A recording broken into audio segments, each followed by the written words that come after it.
without Aaron Washa or the Darius twins to basically break down their defense. They've got to keep these guys in front, and if they get caught in a one-on-one match deep, don't give up the big play. Yeah, that's something Philadelphia's thrived on all year long. I'm looking around the crowd tonight. I see jerseys, I see Valor t-shirts, a lot of huge fans, but the two biggest fans of the Washington Valor are not here. Believe it or not, there are a couple characters by the name of Blitz and Kelly, and they've got a word for us before kickoff tonight. All right, Valor fans, are you ready for some Friday night football? We're just minutes away, so stay tuned right here because Monumental Sports Network is streaming this live. Hold up, Blitz, since when can you talk? Since when can horses talk? Oh, well, we could always talk, but Mr. Ed really opened the door for us. Mr. Ed? Yeah, of course. You have BoJack Horseman, Secretariat, Snoopy. Snoopy is a dog. Nay, nay, nay. Snoopy was a horse, of course, and also a huge inspiration for me. Rein it in there, Blitz. The Valor are taking on the Soul in just a few minutes, so stay online and check it out. Thank you, Blitz and Kelly. You're going to hear more from them at halftime tonight as you look live at an end zone huddle. T.T. Tolliver, the most decorated wide receiver in Arena Football League history's #1, barking signals at his teammates.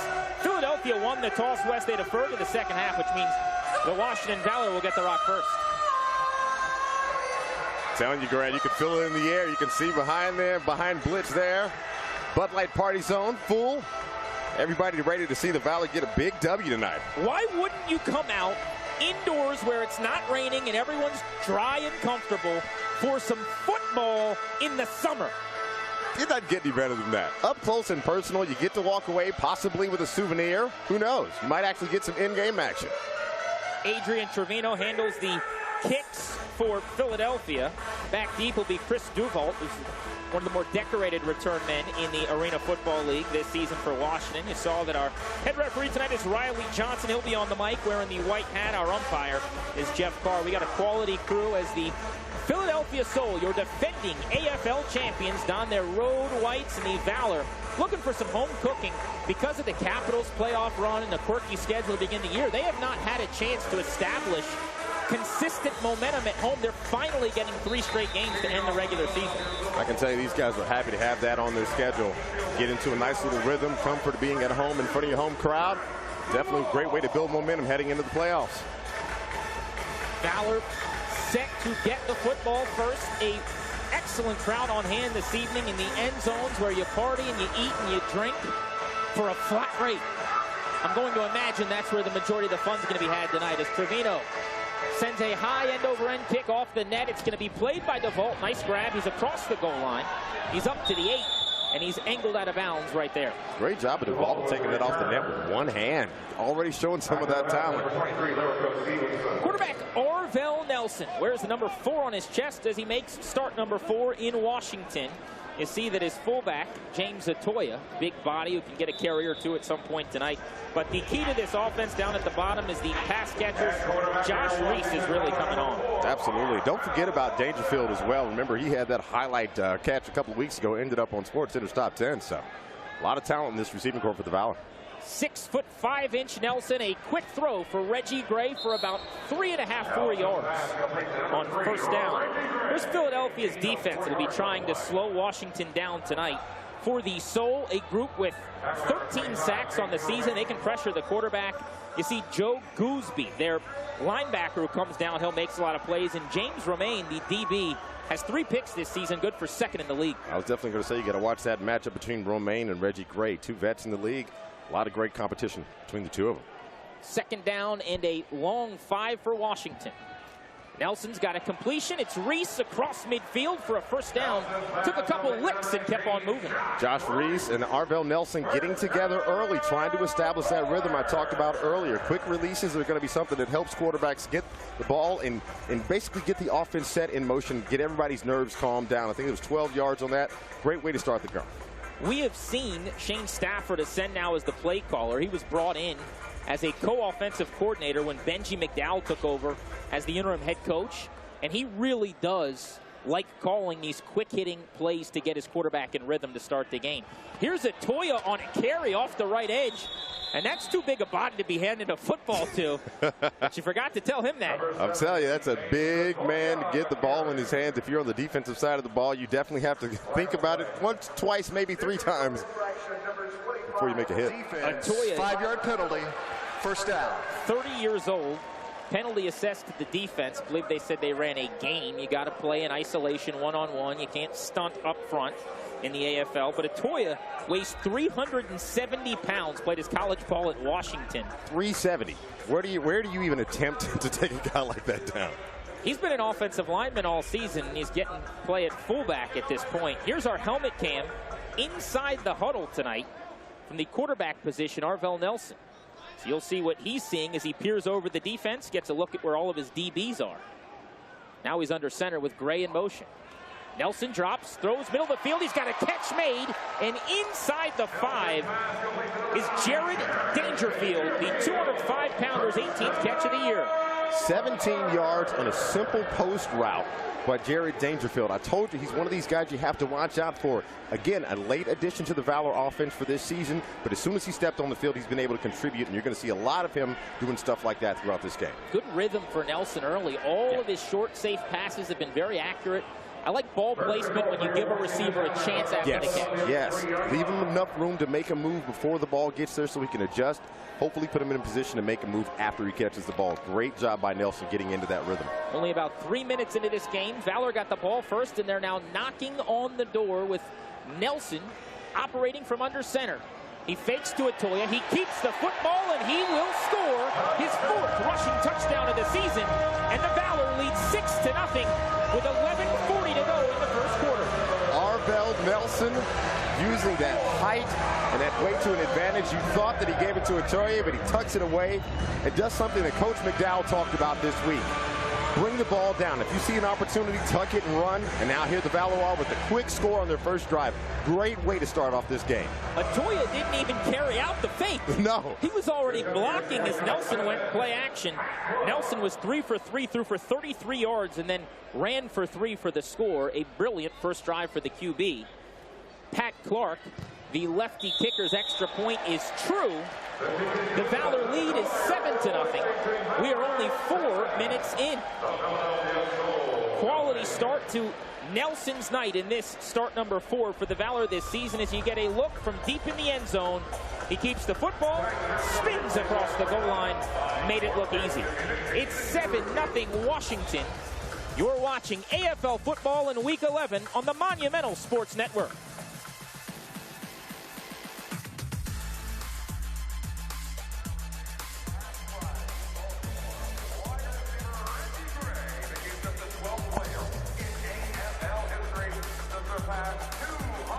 For our viewers on the Monumental Sports Network, hanging out with us as well as on Facebook tonight, thank you, thank you, thank you. We really appreciate it. Let's get some Facebook action in, shall we? All right, the first question is going to be quite simple. Who on the Valor team needs to have a big game today? Obviously, I'm going to have my vote. It's probably going to be Arvell Nelson. That might be my choice. Who do you got? Oh, you think he already scored a touchdown?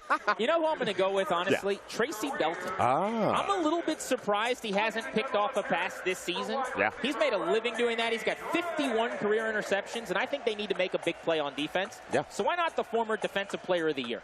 I'm just saying, playing against his former team, I think that you might be wise. So I'm going to go with Arvell. Grant's going to go with Tracy Belton. Let us know on Facebook. I'm going to put the question up here in a second. Who on the Valor team needs to have a big game? We would appreciate your comments, and I promise I will try my best to reply to all of them. Good. We'll try, and we'll make that happen. Nelson, by the way, good start. So far, so good for you. Beautiful. I mean, you talk about 3 for 3 on that opening drive. Something's got to be said about a man getting in rhythm. I love the play calling. Just gave him a shot with ease, throwing nothing but safe short passes.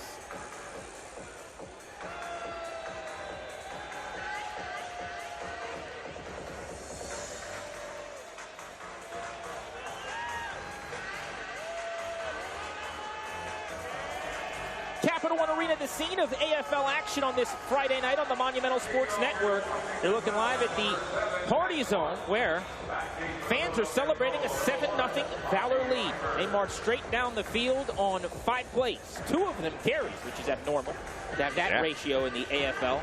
Netted the Valor their inaugural touchdown of the ball game, and they lead 7-0 as lefty Pat Clark kicks off.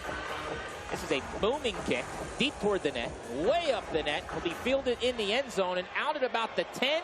Diving forward is Levers, and he'll be tackled right there. But Washington, we heard coming into the game, felt like special teams would be a determining factor.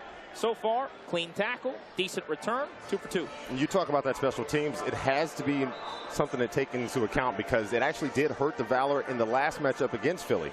Special teams is important. Familiar face at quarterback leading this offense. You see your Geico starting lineup for Philadelphia. Shane Austin started a game for Washington in late May.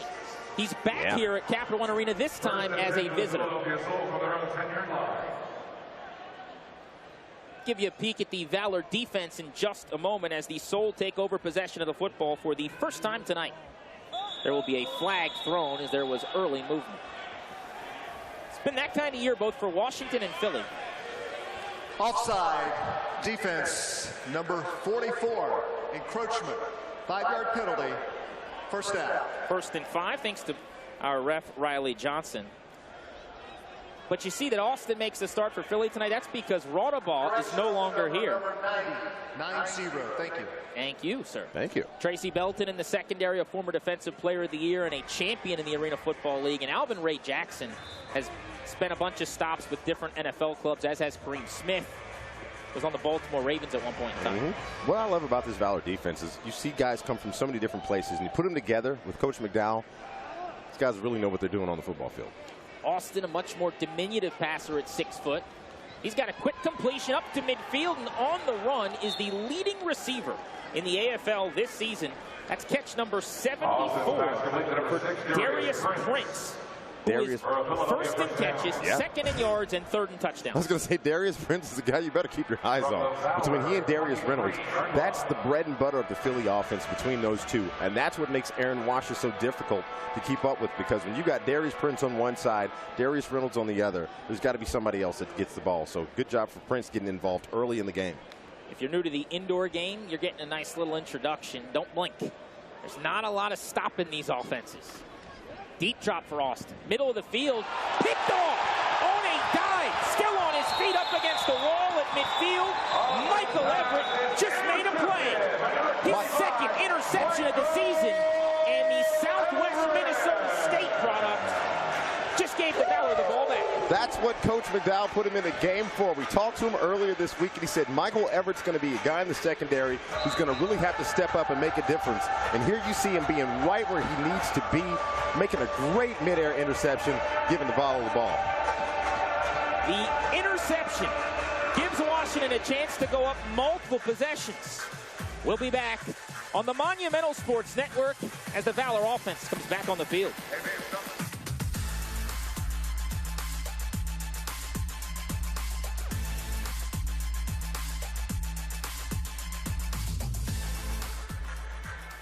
Sherry Burris is on the sideline. Sherry, what do you got?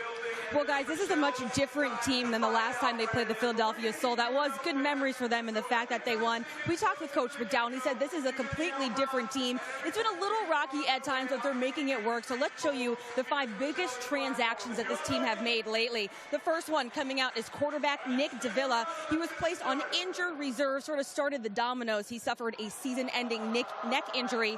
Then on May 17th, linebacker Alvin Ray Jackson signed, one of the best defensive players in the last 10 years. Then on May 24th, Jared Dangerfield, in addition to this team, jumping off and on the IR. But once on the active roster, a favorite target for Nelson, who, as we just saw, scored the first touchdown of the game, answering that quarterback question. Then on June 8th, Fred Obi, Week 9 first game with the Valor, named Defensive Player of the Week. So we see this Valor team putting together different pieces. And from that first offensive possession and defensive possession, this team starting to click on cylinders. Guys, back to you. Thank you so much, Sherry. They absolutely are. And those injuries make it very difficult. They'll try to get squared away now and recap what they just saw defensively on one of their bigger first quarter plays of the season. Can't start better than scoring a touchdown and then getting the ball right back. In his return to D.C., that's a lob ball off the outstretched fingertips of his receiver, picked off by Everett.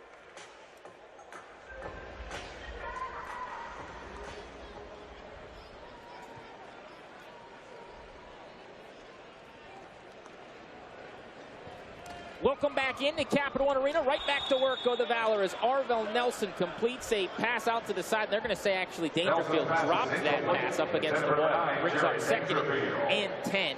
Valor football right at midfield where they lead 7-0 and have their best start to the season through 2 possessions. Well, they built a lot of confidence in the last time they saw this Philadelphia team on the field. Of course, in Philly, a very difficult place to win because, frankly, they're used to winning in Philadelphia. But the Valor got the confidence in that win, and so now here they are at home on the scoreboard early.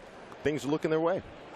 Halfway through the first quarter, and both the offensive and defensive units have to feel good about themselves. Nelson plants and fires. He's got a catch made at the 15. Straight to the ground goes Reese. 2 catches in the game, 47 on the season for the Central Florida standout at one point in time. I absolutely love the play calling so far. Taking your inside receiver, go up 10 yards, turn around, and make a big hole for your quarterback to deliver the pass. This is the type of pass and route running combination that's really going to be helpful for this Valor team to stay and get into this rhythm. That's one of the things Coach McDowell talked about earlier this week when we got a chance to hang out with him. He was all about getting Nelson into a rhythm. Those kind of passes make that possible.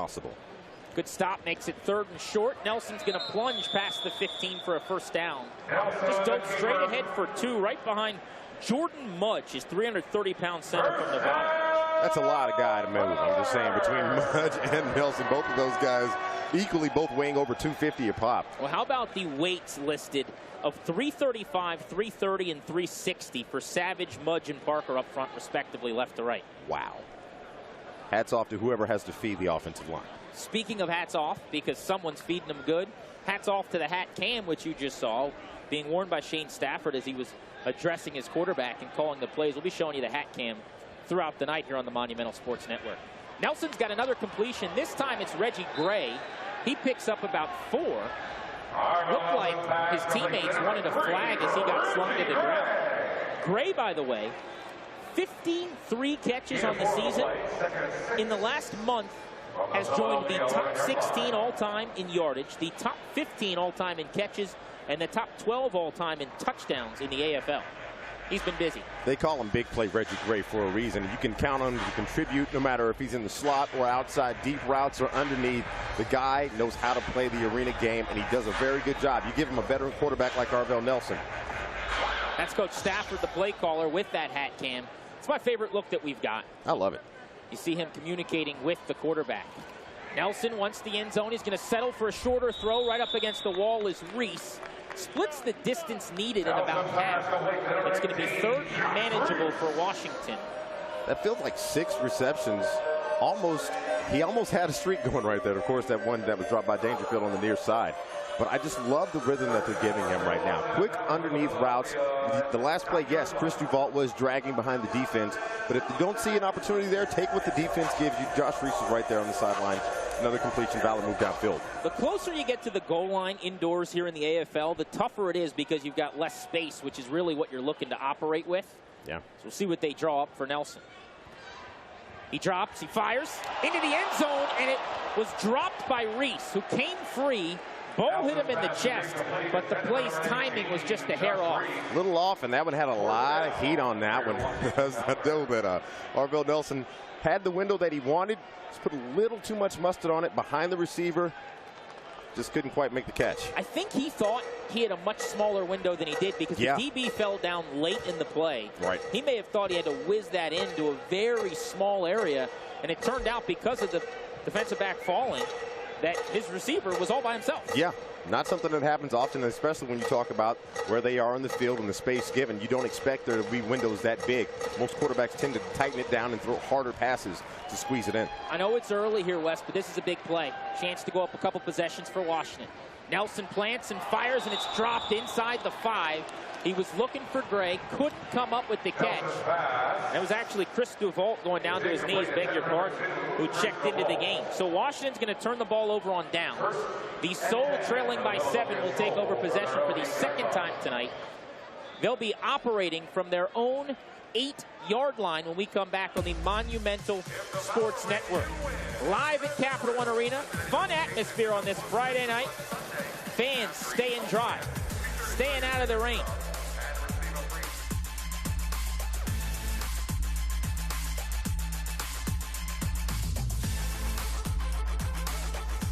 and our buddy Jonathan Van Tobel. Jonathan. Yeah, guys, it's actually, you mentioned it was a huge stop there, and it really was, especially when it comes to the point spread. Had the Valor scored a touchdown there and converted the extra point, not only is it a 14-0 hole on the scoreboard, but bettors who laid the points with the Soul then need the Soul to outscore the Valor by 22 points the rest of the game for them to cover the bet. So it was a huge stop in terms of the point spread and the total as well. Remember, it was bet up to 96, and that stop, of course, keeps points off the board. So Soul bettors happy, over bettors really not. Jonathan, thank you, pal. Much appreciated. Washington trying to play spoiler tonight. A lot of people taking Philadelphia to cover. Typical. What can I say? But, I mean, you got to be honest about it. The Valor haven't had a lot of wins this season, so I can understand how people want to take the Philly bet on it. But they're right now in a position where Arvell Nelson has his offense moving in the right direction. True, they just got stopped there, but there's really nothing to complain about. No turnovers thus far. The defense has done their job. If you're a Valor player or a coach right now, you have to be happy with what you've seen. You saw Sherry right in on the huddle, and this is such a fun look at this hat cam here. Yeah. As coach is addressing, that's Warren Smith, the backup quarterback, who's helping with some of what he's seeing on the sideline. But Sherry was right there as like the third member of this conversation. But that's what I love about this action and access that you get in the AFL. You can get right next to the bench, right next to the players. If you're in the right position on the field, you might actually get one of the players falling into your lap. All kind of things can happen here. Sherry, what did you hear there in that three-person conversation between coach, quarterback, and you? Yeah, so I'm seeing here Nelson talking with his receivers, Reese and Gray. They were having a discussion, some high-fiving pounds, seeing that there's still this game. It looked like they were talking about those last couple drop passes in the end zone, but still a lot of high energy down here, guys. Thank you so much, Sherry. 7-0 lead for Washington. They wanted to add on. They weren't able to. Now defensively, they'll look to make another play.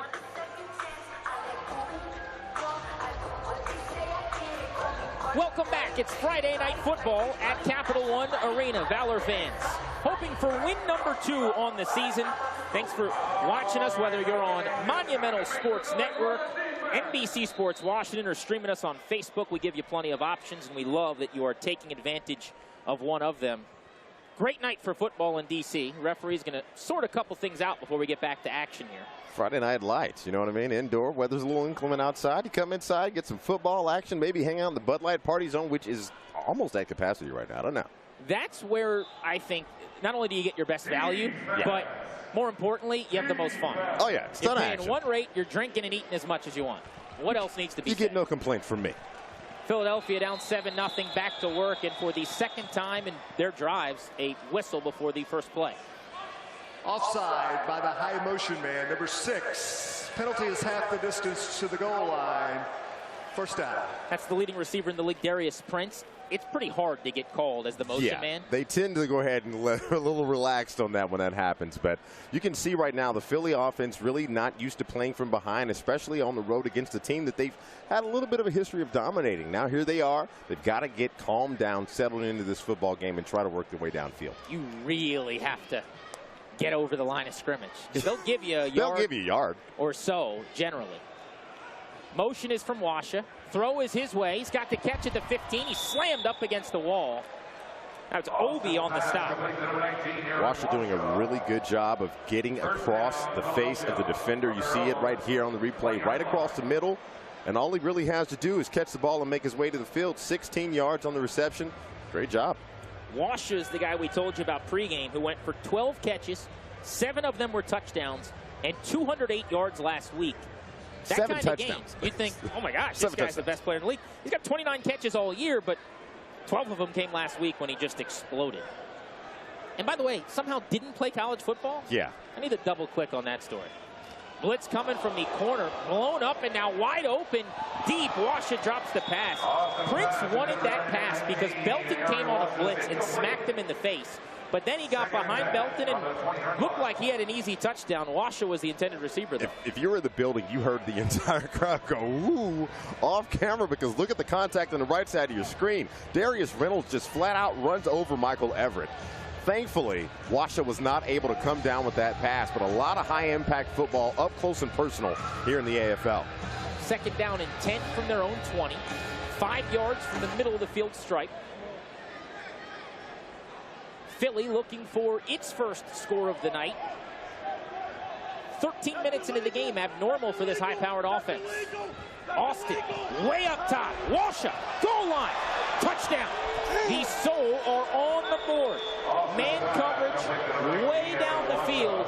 Washa had a couple of steps on Everett, and he made it look easy. A 30-yard touchdown pass for Philadelphia, but there is a flag down. Oh, little laundry.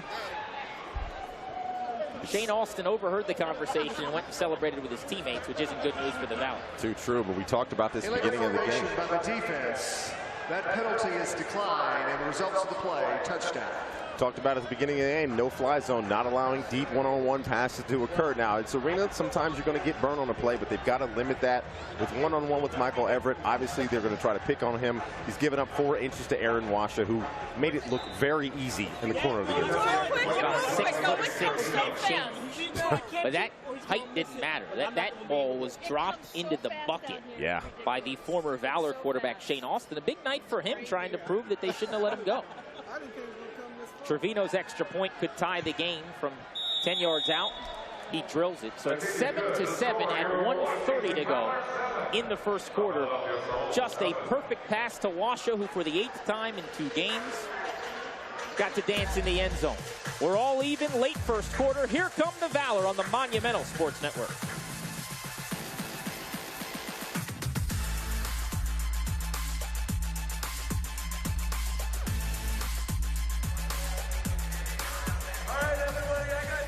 Let's check out our helmet cam on the Monumental Sports Network, which is my second favorite look. I'm loving these behind cameras. The hat cam. I'm absolutely loving the cameras angle here.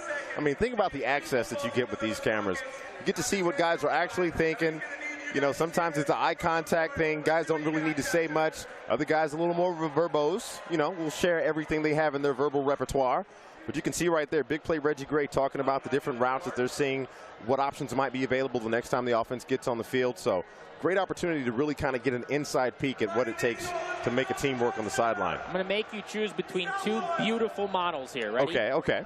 Are you going with the hat cam or the helmet cam? Ooh, I'll give you my thinking on this. Okay. I'm going hat cam because I find it to be a little bit steadier. Okay, fair. From an optics standpoint. However, in-game, the helmet cam literally puts you in the huddle. That's what I was going to say. I'm going to lean to the helmet side because I'm like, I want people to see what it's like for a quarterback to be under center, to have to get his pre-snap read, drop back, see nothing, and have to anticipate where he's going to throw the ball. Let's take another peek at the touchdown that Philadelphia just scored to even the game. Washa down the left sideline, just perfect air and loft from his quarterback. Yeah, no, and really, if we're going to give any credit to anybody, we should do it to the big guys up front for Philadelphia. Their offensive line gave the perfect pass protection to give Austin the opportunity to put air up under it. That's the big difference between a lot of quarterbacks. Do you have the time to look downfield and make the throw that you need? Shane Austin's got to be thrilled. Valor had a chance to make him their starter. They chose not to. And he's back in the saddle for Philadelphia in D.C.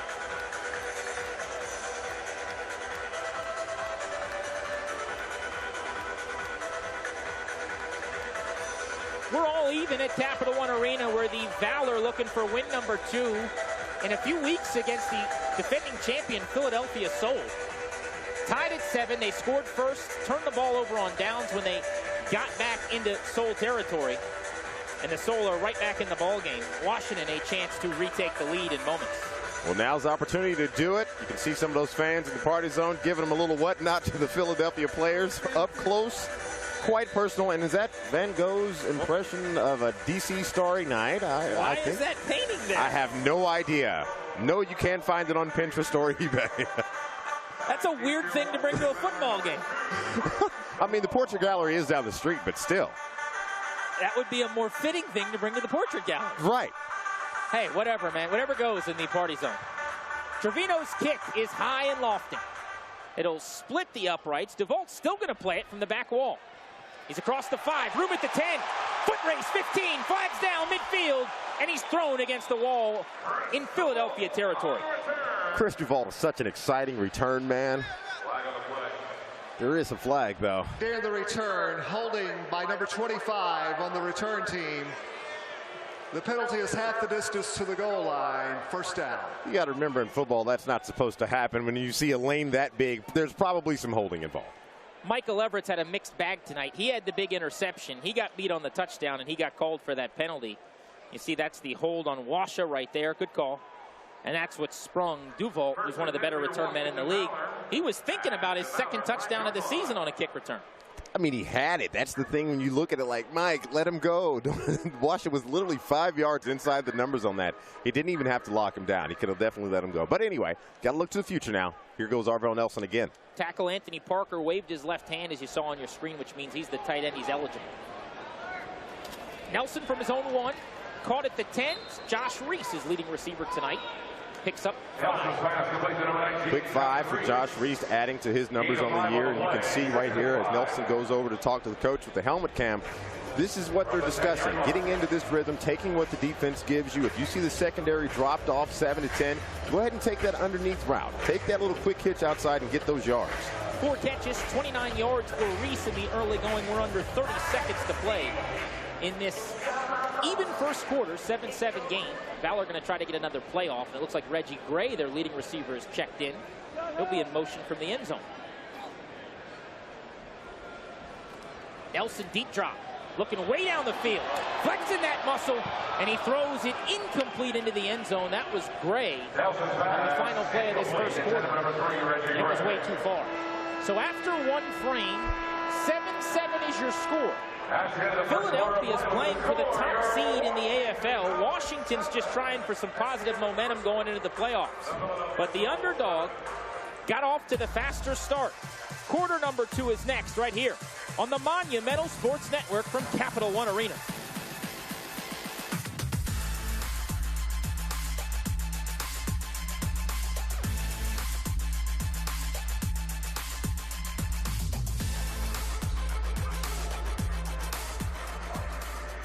Sherry Burris is our sideline reporter. Let's check in with her to see what she's got.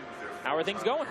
Good, Grant. So far on defense, the Valor looking to add some size to be able to combat the Philadelphia Soul. They added a couple new additions. They added one of their biggest DBs on the team with O'Shea Dunmore. He is 6'3", 205. He was added to help try to stop Aaron Washaw. As we saw it, he scored the Soul's first touchdown, but also the addition of defensive back Fred Obi. He's the second week player with the Valor. He was also named Defensive Player of the Week. He's listed at 6'1", 190 pounds. Coach McDowell telling us he is on the roster and hoping to contribute more on defense as well as special teams. Another guy that Coach McDowell added to us was Michael Everett. He was the first interception of the game, and they did a great job holding off the Soul, leaving them scoreless until that final 1:52 of the first quarter. So we know McDowell, being a defensive guy, looking to see more from his team.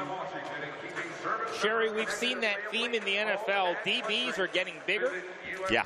They're also struggling to cover at that level. True. Because they are bigger. However, the receivers in the AFL are just massive. I mean, look at some of these sizes on my flip card here. We're talking about 6'3", 6'2", 6'7", 6'4". You better be big. You have to be big to defend against a guy like that, because what it all comes down to is the jump ball.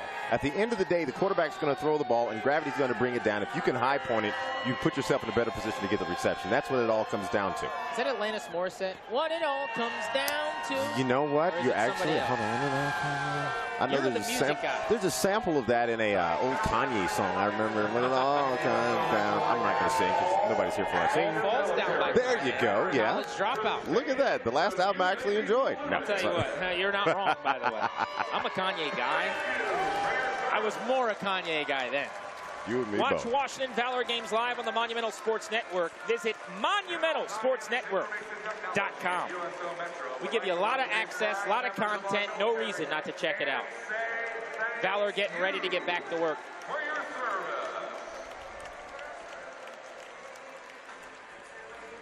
Head coach Benji Mcdowell's Valor have the football in a tie game as they get ready to start the second quarter, operating on 3rd and 5 from their own 10.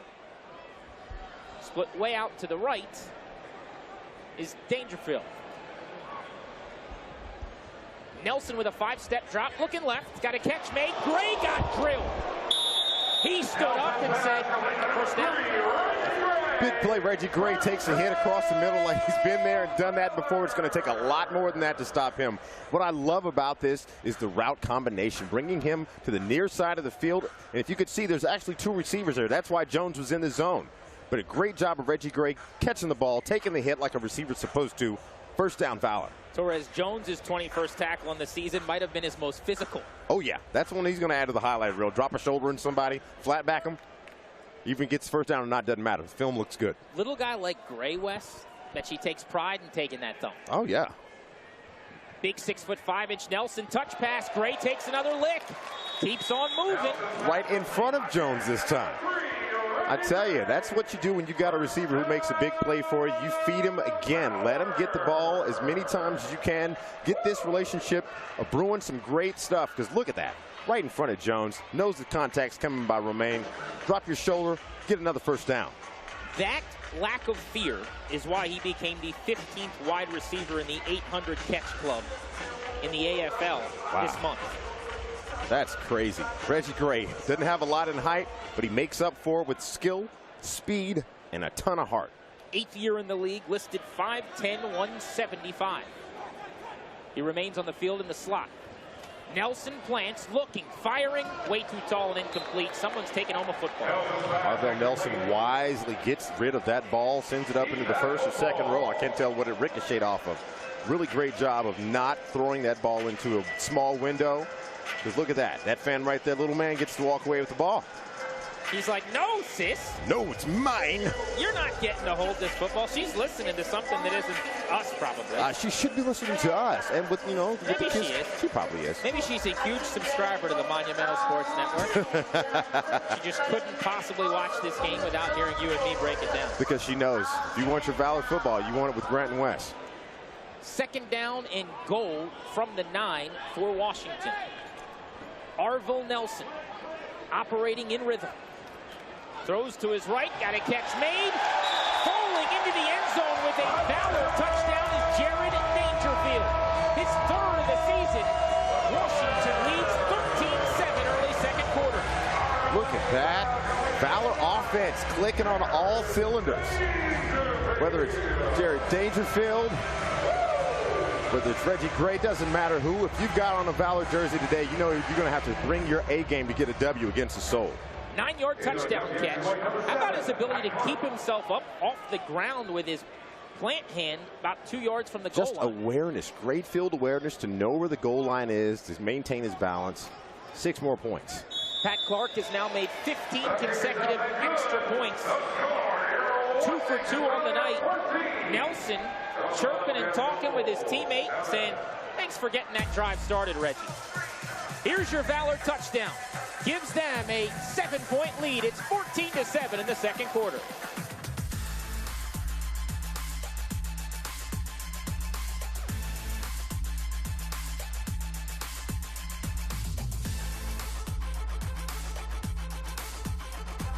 Hello again, Facebook. Thanks for checking us out tonight. Streaming us, you know Wes, keeping close touch with him.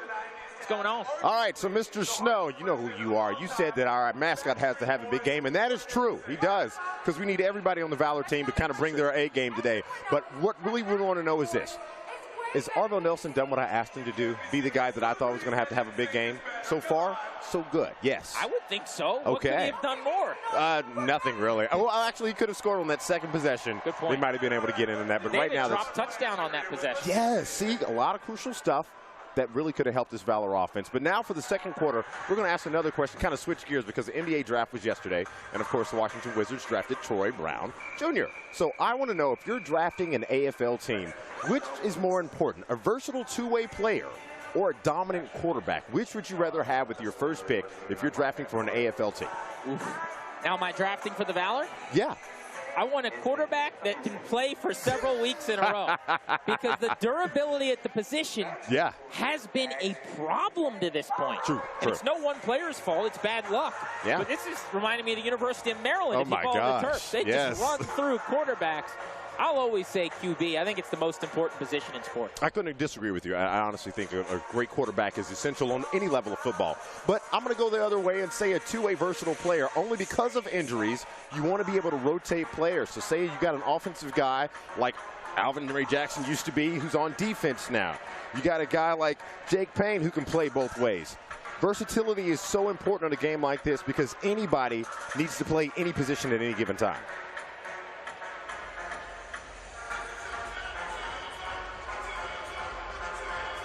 Welcome back into Capital One Arena, where the Washington Valor lead the defending champion Philadelphia Soul 14-7.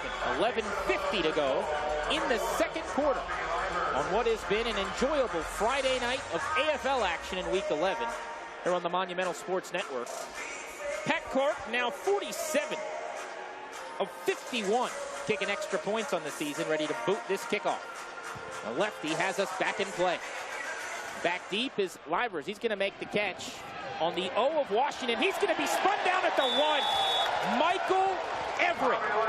Holding penalty last time on special teams. Just made up for it. That's two big plays for Michael Everett in the first half. The interception early, and now here it is, a great tackle on kickoff coverage. Most people don't know how difficult it is to come downfield at full speed and react to a guy who's got enough agility to kind of shake you off. Focused, wrapping up, getting contact with the man. Michael Everett really doing a great job today. Poppy Livers is going to be upset that he brought that kick out of the end zone if he had a choice. But this is the beauty of this, folks. He doesn't. Play it off the net, get out onto the green stuff. That's it. And he got pinned at his own 1. That is where the quarterback's going to take back over. Shane Austin played his college ball at Hawaii. He's going to hand it off the left side. Tackles broken up to about the 8. Some breathing room with a 7-yard gain thanks to Jermaine Richardson. Jeremy Richardson is a big running back. They have him at fullback, and we talked to Coach McDowell earlier this week about what are they going to do to limit Philly's running game. Philly tends to run the ball, whether it be quarterback and or fullback, and he simply said, look, it's on our defense to read the run on the way to the quarterback. So you're going to see a lot of the defensive line kind of get beyond the line of scrimmage, and it's incumbent upon that MAC linebacker to pick up the running back. 23 attempts, 101 yards now for Richardson on the season. That's a ton, to your point, in the AFL. Austin wants to go deep for Washa again. Incomplete. He collided with the wall face first. They say football's a game of inches. If Washa had 3 more inches, that was a catch on the sideline. Great route, great pass, just couldn't connect. That's one of those hits that a safety normally delivers, and instead, it was the Chick-fil-A sign. I'm telling you, the wall's an extra defender in AFL, you know? Everybody likes Chick-fil-A, you just don't like running into the Chick-fil-A sign. He legitimately face-planted into the wall. There was no supporting himself. He looked like an outfielder who didn't know where he was without a warning track. We're going to have to put that one on the stat book for Chick-fil-A. Chick-fil-A has a pass deflection on the night. That's right. I remember playing a backyard game, running into a tree because no one told me where we were. That's what it felt like, watching that. Again, it's Austin. Big contact. He overthrows his receiver by about 8 feet. That one's into the stands again. Look at that. Founding fans sharing love with each other.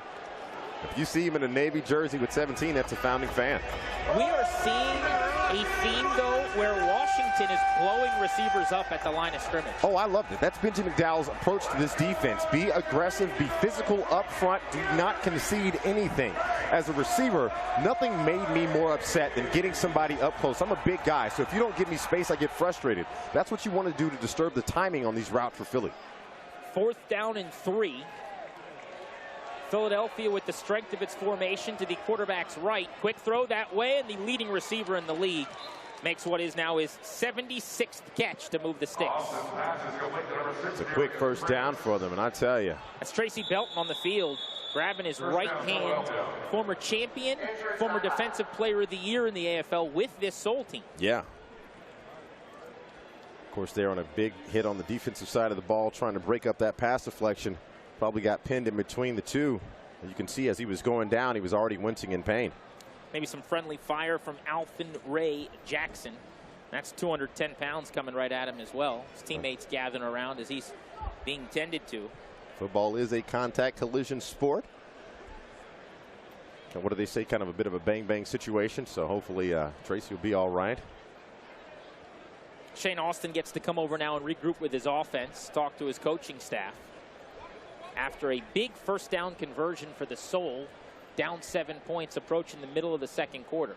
But to your previous point earlier about the action in the secondary of the Valor, what they are really trying to do is disrupt the timing of the Philadelphia Soul pass receivers, because you don't want to let these guys get off clean breaks off the snap. You want to try to break up anything that you can, whether it's getting up in guys' faces, hitting them across the middle. If you can take it, remember, you can still get the bump. Go ahead and take an opportunity to get some contact. Benji McDowell is who we're looking at here. He is the interim head coach of Washington, has put together plans that have helped them compete week in and week out. Let's go down to field level with Sherry Burris, who's standing by with a familiar face. Hey guys, yes, I hear Avril have Avril Nelson. We are in the tunnel looking on the field here from their bench area. Tell me, you guys have been able to really put your foot on the gas against these guys. What has been working so well offensively? We just taking what they give us. We really haven't pushed them deep. Yeah, we did try it one time, but we just been taking our check downs, working our way up the field, and then taking the opportunities when they're there. And we've been seeing Everett, Obi, and Dunmore make some pretty incredible plays on defense. What does it do for you guys on offense when you see the defense stepping up? It relaxes you a little bit, knowing that, oh, they might get the ball back and you might get another chance. So you can go out there and play a little more freely. But them guys are doing great, man. Hopefully they keep it up and go ahead and win this game. All right, thank you so much, guys. Back to you. Nelson off to a terrific start as 2 touchdowns, 1 on the ground and 1 through the air. A versatile performance. Spot of the field is the 13-yard line for Philadelphia. Down 7, clock rolling again as we get closer to 8.5 minutes to go in the second. What have you thought of Shane Austin in his return to D.C. as a visitor? Quite clean football that he's really played, allowing his offensive line to set him up for some really good passes. Austin pump fake right, going left, downfield and open, leaping catch by Prince. He's got it at the 5. That's Everett right in the thick of things again. He's fighting for the football, but they're going to say it was a Philadelphia first down. Yeah, and that might have been a free play due to what I think is a penalty against the Valor defense. Austin's pass complete to number 6, Darius. For offsides. Our referee tonight is Riley Johnson. Our umpire is Jeff Carr. They confer in the middle of the field. Johnson will speak on mic here in a moment after the 31-yard catch. Neutral zone infraction by the defense, number 23. Penalties decline. Results of the play, first down. Yeah, you don't want to jump off sides. You don't want to give up any free plays. Shane Austin, you asked me about him. He was smart enough to know. When you've got a play like that, go ahead and take a shot downfield. It's a 50-50 ball. Worst comes to worst, you still get another down. I don't have a big problem with anything that happened there. And Everett really did fight for the football. Yeah. First down and goal from about the 5.5. Prince, who's been big on this, drives in motion. Austin looking right, incomplete, hit the back wall. Window closed a little bit sooner than he anticipated. Remember, once you get into this short game situation, those windows get so much smaller. They do, and that's where the size takes over. We talked about this earlier, but if you look at the dimensions of this wide receiver core, Wash is 6'3", Reynolds 6'2", Outlaw is 6'7", so you'll probably see him out there as well. Look at that. There's just nowhere to throw that. There's nowhere to throw it, and you actually had 2 receivers in that passing window, so Washer kind of actually blocked Darius Reynolds out of his line of sight. That probably was meant for Reynolds, but just Washer coming underneath with that height that he has just really broke the line of sight for Reynolds in the background. Second and goal. Shane Austin with his fullback, Richardson next to him. 3-step drop, pumps, keeps, runs straight ahead. He is dragged to the ground by his face mask. That looks scary, and there are only about 13 flags around him. Oh, yeah. I'm trying to think. There might be a flag on the field. Who knows? Every yellow hanky in this building got dropped. And rightfully so. Grabbing the face mask. Defense number 93. Penalties half the distance to the goal line and an automatic first down. 93 is Roderick Henderson, a 360-pound defensive lineman. You see him push in the pocket, reaches out with that big paw and just tries to get whatever he can reach, and it happened to be plastic. Austin's doing the smart job. When you go down without your hat, protect your head, curl up in the fetal, and pray nobody steps on you. Good job that nothing else happened on that play. He's coming off of a game where he had 2 tackles for loss last week. I'm telling you, he's going to need one here. Keep an eye on Jeremy Richardson. I'm just not comfortable in short yardage situation that they might not try to sneak and run the ball. He's directly behind Austin on 1st and goal You called it. He's got the carry, plunging toward the end zone, and he's in for a touchdown. Wes told you to look out for the fullback, and coming downhill, he picks up touchdown number 5, the 14th rushing touchdown of the season for the Soul. They're down by a point mid-second. And with a quarterback like Shane Austin, you have to try to make up for account for the receivers, but you can't forget about the fullback, especially to the near side of the field. They stacked all the receivers on the other side, creating plenty of space for Richardson to work, and a guy is huge. How much do you say he weighs, man? Well, you want to know what he's listed at? What he's listed at. I know he's probably, you know. What we're guessing he actually weighs. He's listed at 230. Yeah. If he's 230, I'm 9'3". Just so you know, I had to stand on a box for our open today. You know what? I wasn't going to tell anybody about that. I was. Oh, well. I think honesty's important. I appreciate that. Transparency. Trevino, extra point, good. 14-14. How tall are you? 6'5". 6'5", 245. 6'5", working with 5'8", means for the first time in my career, a humiliating moment where they brought over a box for me to stand on for our open. That really happened. We're all even in the second quarter on the Monumental Sports Network.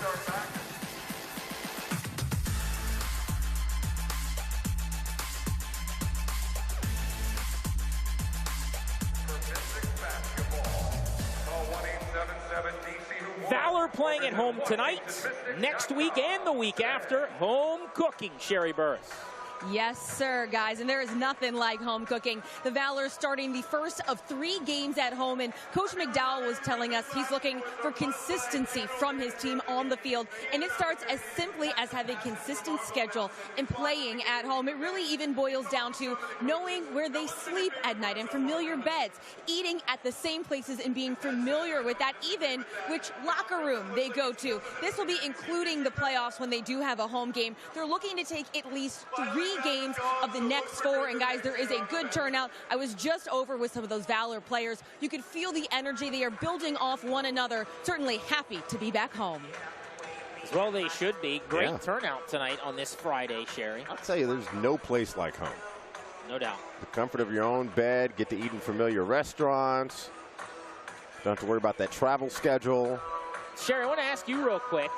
It seems to me like there's cool interaction that takes place down in your corner there between the fans and the players. Have you seen anybody chatting with any of the fans when they're not on the field? Yeah, a little bit. I saw Nelson high-fiving one of the fans in his corner after that touchdown. And you can see that the fans are certainly getting into it. I think we're seeing a Capitals fan here dancing. You can just feel the energy down here. Hey, Sherry, how close have you come to getting the ball your way? Like, I know people, a lot of the fans tend to want to catch them. Are you in the catching or dodging mood today? So I am trying to keep my head on a swivel. I do not want any footballs flying at my head. There was a couple close calls, but certainly those few lucky fans that we've already seen here tonight get those footballs. They're getting a pretty cool souvenir. Might need to find one after the game for myself. Tell Jackson not to be so nervous and jump out of the screen. Great job, Sherry, down there.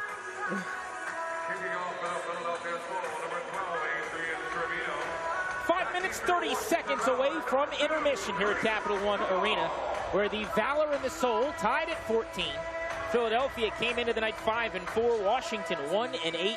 These two clubs becoming a rivalry over the last month. This is their 3rd matchup in a handful of weeks, and they played a competitive brand of football. Absolutely. Nobody likes to lose, especially when you're a team that's been used to winning 2 AFL championships back-to-back. It's time for some matchups, some good football. Duval brings it out. Bringing it out of the end zone and spilled it to 3. This will be the worst field position of the night for Washington. You know what I appreciate about that play? A guy who actually assisted on that tackle right there, walking at the top of your screen, was Aaron Washer. That's why I asked the question at the top of the quarter, what would you prefer to have, a dominant quarterback or a really athletic two-way versatile player? Washer can play receiver. He can cover on kickoffs. A lot of things you can get out of one dude. I'm just saying. Versatility. I'm just saying. He might be proving you correct here. I went QB, West, because for me, maybe other than hockey goaltender, and Capitals fans can attest to this based on Braden Holtby's postseason play, I think it's the most important position in sports. You look at the lack of durability for the Valor, who have used 4 QBs this season. Arvell Nelson wearing number 4, not quite for that reason. True. But you get a durable quarterback who plays every week, you got a shot. Nelson flushed from the pocket. He and the ref both just met on top of the wall. He picked up about 3. Doing his job I'm talking about the referee, not Everett Nelson, getting out of the way. When you see 6'5", 230 running at you full speed, you move. But again, Arvell Nelson doing what Coach McDowell wanted. If you don't see anything available downfield, tuck it and run. We'll take 3 yards upfield versus a turnover or a wasted play. I think our line judge, Mark Bennett there, probably saw his life flashing before his eyes. Nelson is 6'5", 230 and was on the move. That's how you can see him patting his chest right there. It might be the ref call or making sure his heart's in the right location. 2nd down and about 7. Nelson wants to go up top, throwing toward the wall, and he's just too far for Gray, who just fell into the crowd for a moment. Just a bit outside. True, that is a bit of a major league shout, but seriously, just a bit outside for Reggie Gray. The route was open. Ball could have been there. Might have been the first misfire of the night. I want to take another peek at this because this could have been a huge play. Nelson had his man, and he just couldn't hook up. See a little bit of a wobbly pass. You wish you could have got a little more air under that. Probably wasn't anticipating Reggie being open as he was down there. And again, in arena football, in any level of football, you have to respect the defensive backs as well. They wouldn't be playing here if they weren't talented. So if he does anything else, he possibly let it lay out a little too long, possible interception. You know, in this case, it's okay. An incomplete pass, you live to fight another day. Hollis in coverage there. 7 passes defended, got torched. Lob ball, deep shot, Gray, in and out of his hands at the 5. Beautiful pass breakup by Romaine, who is 2nd in the league with 3 interceptions, and on the year has now broken up 15 passes. Reggie Gray gets into a foot race with Romaine, and it's really just a matter of fingertips. Reggie had it. He touched it. The rule is see it, catch it, touch it. You can check it from the RoboCam up top. You see it hit his fingers right there. Should have had it. But kudos to Romaine. Makes contact with that right arm. People don't understand how hard it is to catch a football running full speed with a helmet on and a defender. Highlight that play. That was a perfect effort by a DB. Yes. And in this league now on 4th and 7 from basically your own goal line where you're going to plant and throw here if you're Arvell Nelson, could be a first half game changer with the score tied. Valor need to move the sticks. Nelson looking left. He's going to keep in trouble. Drill. Ball's out. Rolling in the end zone. Recovered for a Philadelphia touchdown. Wow. Sack, fumble, score. And that is Gooseby in the end zone.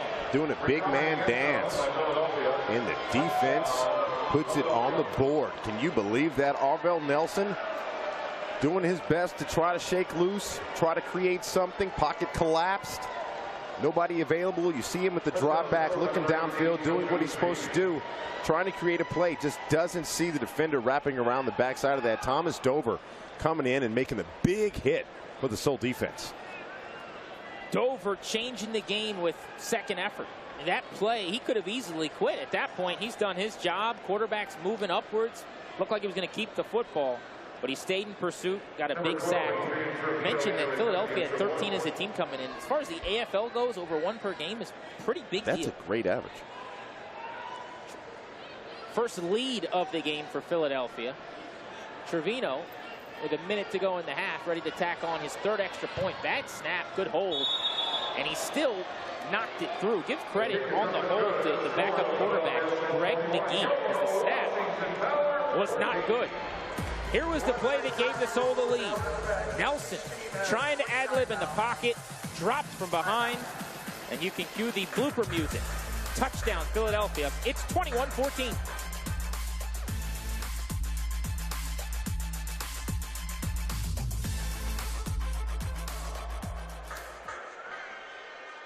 Out in Vegas, Jonathan Von Tobel joins us, and we're right on the spread pregame, aren't we, Jonathan? Yeah, guys, you are actually. Remember, it closed at 7.5. Philadelphia Soul got a little bit of action right before the game closed. So it was 7, went up to 7.5. And bettors have to like that if you laid the points for Philadelphia. It's a little bit of a run here for Philly, 21-7. They're outscoring the Valor since that opening touchdown by Washington. So favorite bettors like it. Over bettors, remember, we have 6 straight overs in the AFL to this point. Have to be kind of stretching the collar out at this point because it looks like it's trending under. But plenty of football left to be played. What are you taking, over or under? I think I got to go over. I think we're going to have a busy second half. I agree with you on that one. I'm trying not to agree with you too much. I don't want to do a full buddy-buddy broadcast. Hey, we're pals. I'm just saying. We're going to play a good song here in the building and everything. But speaking of buddy-buddy, right now, they're looking at the Valor defense/offense right now for the coverage team. They've got to figure out what it's going to take to kind of get on the same page defensively. Because this Soul offense, once they get going, they've got a great rhythm going. Don't forget, this is the same team that's been the most consistent team as far as personnel over the past few seasons. It's what are the Valor really going to do to kind of answer back?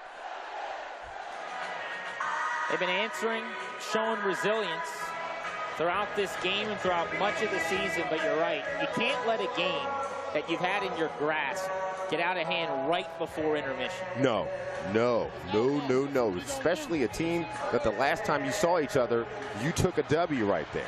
You took a W in Philly against a really good football team, and now here they are at your house, on your turf. What are you going to do? Look at Sherry, our intrepid reporter, talking to Coach. They're singing, they're drinking, they're having fun in the Bud Light party zone.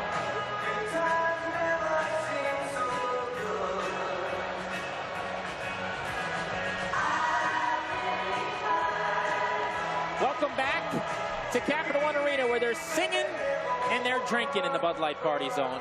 An enjoyable evening of football. Philadelphia's up 21-14 on Washington. Valor led 7-0 and 14-7. They had fallen behind the defending champions for the first time all night after a defensive touchdown on a fumble recovery in the end zone for the Soul. Trevino's kick is onside. Reese is going to field it at the 9, and Washington heads-up play avoids a disaster. Great job by Josh Reese on the recovery. Heard him a couple of weeks ago in special teams. This time, not to be fooled again. 1 minute warning in this first half means we'll step away for a moment. The Valor with a chance with brilliant field position to tie the game in moments on the Monumental Sports Network.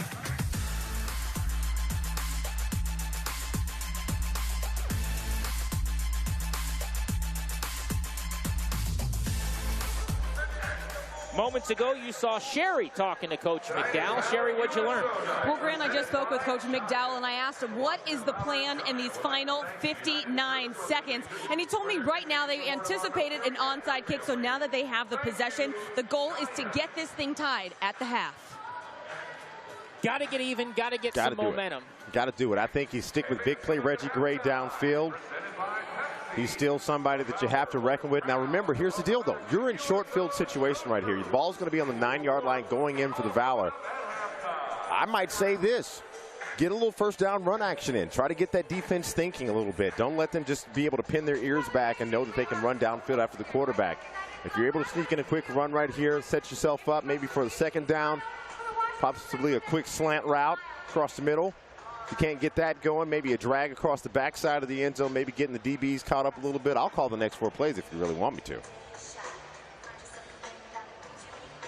As a Monumental Sports Network subscriber, you can control how you watch this Valor game. Open the app and instantly switch between 4, count them up, 4 camera angles throughout the contest. You can even rewind and watch the plays from different angles. MonumentalSportsNetwork.com. 4 cams? Choose your cam, brother. I'm saying, choose it how you want it. Helmet cam. I don't know any other place where you can choose between 4 different cameras. We got a good director. Yeah. You can be your own director. I'm just saying. It's crazy.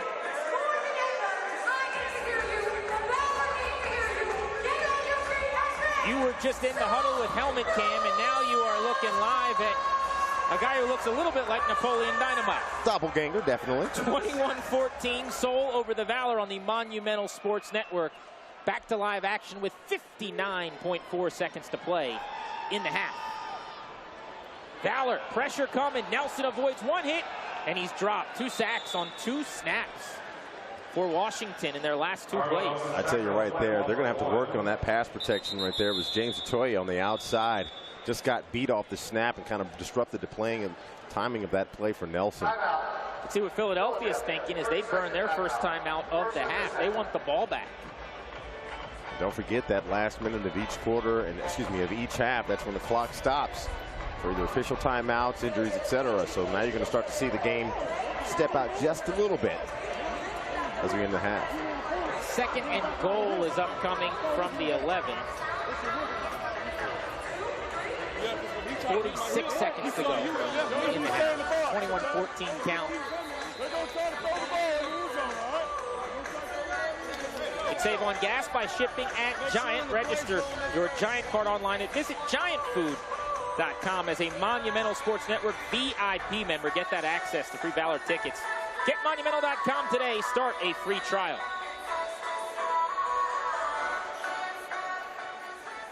Owner Ted Leonsis celebrating the Washington Capitals' first ever Stanley Cup on site this evening. He's been working his phone. I'll tell you more about that in a moment. Throw made to the left sideline inside the 5. Gray stays on his feet, and he scores. Dance, kid. You got yourself a touchdown. Reggie Gray are back within 1. So it didn't happen on first down, happened on second. Like I said, go to Reggie Gray. He and Arvell Nelson, they know how to find each other. 2 veterans in the league.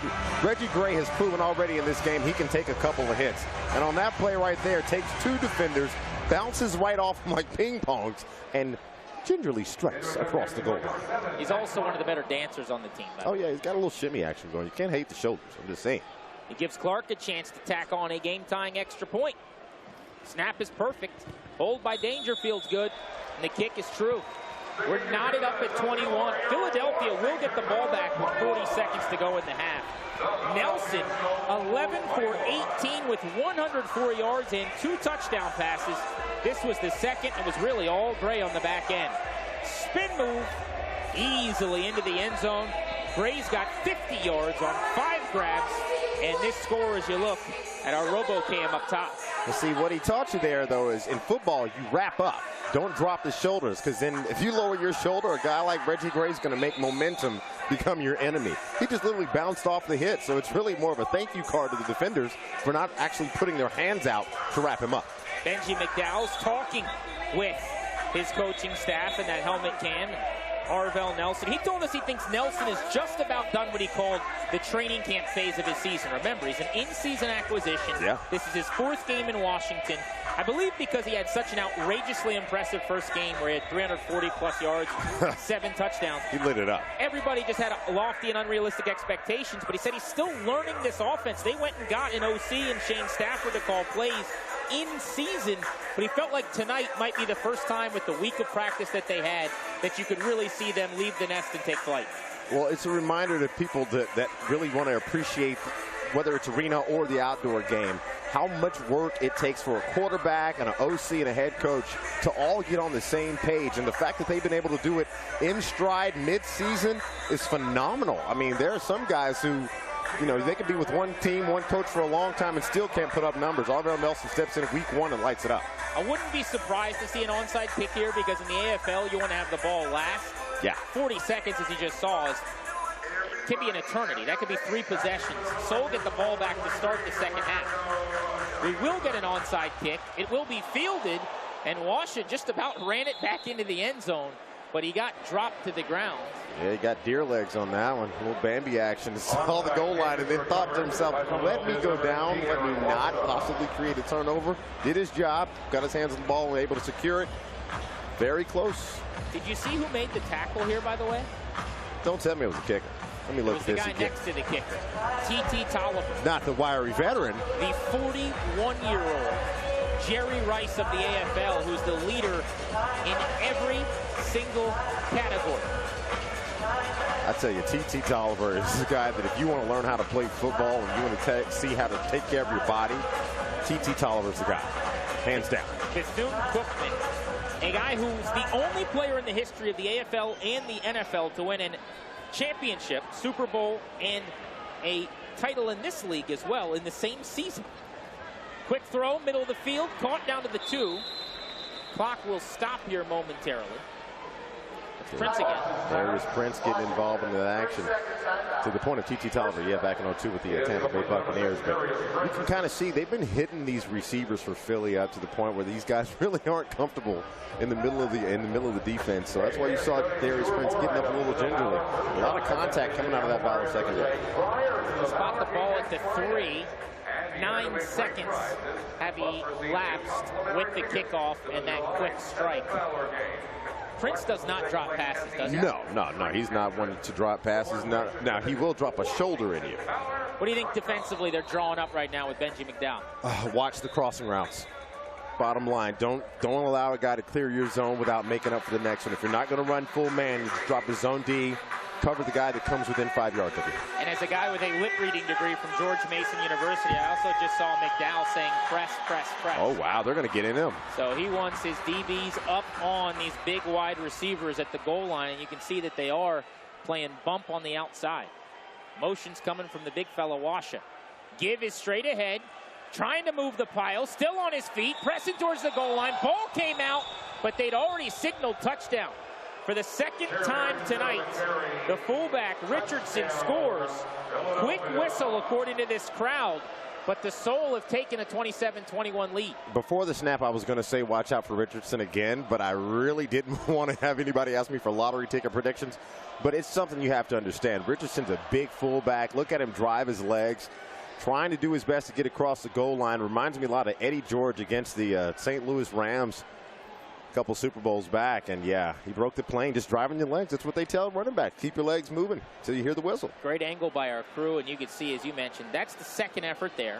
So then this makes this third effort. Yeah, and now almost a fourth. By now we're at, what, sixth effort? Sixth effort. The ball did come out, but he had scored. So it's 27-21 for Trevino's extra point here as you look from behind the play. And he kicks right through the uprights. So it's a 7-point game with 25 seconds to go in the half. And this is what you get in the NFL. This is one of the fascinating elements of this game. You can fly through 29 minutes of action. Easily. The last minute, I want you to think basketball possession game. There you go. Great comparison. Great comparison. It's about having the ball last. It's about playing the clock, at times getting 2 for 1. You're seeing these trading onside kicks because now Washington gets the ball back. If Philadelphia had its druthers, it would have liked to have taken a little bit more time. Yeah, well, see, now it shifts from being football, it turns into chess, like you said. It's all about strategy and anticipating the next thing that the other team's going to do. How many onside kicks can we see in under a minute? Maybe 3 or 4, depending on what happens. Both of these teams have shown that they can score quickly. What really the Valor have to focus on, if you get Philadelphia in short field again, keep your eye on Richardson. They will gladly take 4 or 5 yards on the ground if you give it to them. I mentioned earlier when we saw Ted Leonsis that he was busy checking his phone probably tonight. Yes. That's because the Capitals pulled off a huge trade. What? A lot of people watching it on the NBC Sports Washington Network are probably intrigued by this. The Caps dealt backup goalie Philip Grubauer and veteran defenseman Brooks Orpik tonight for a second-round pick to the Colorado Avalanche. What?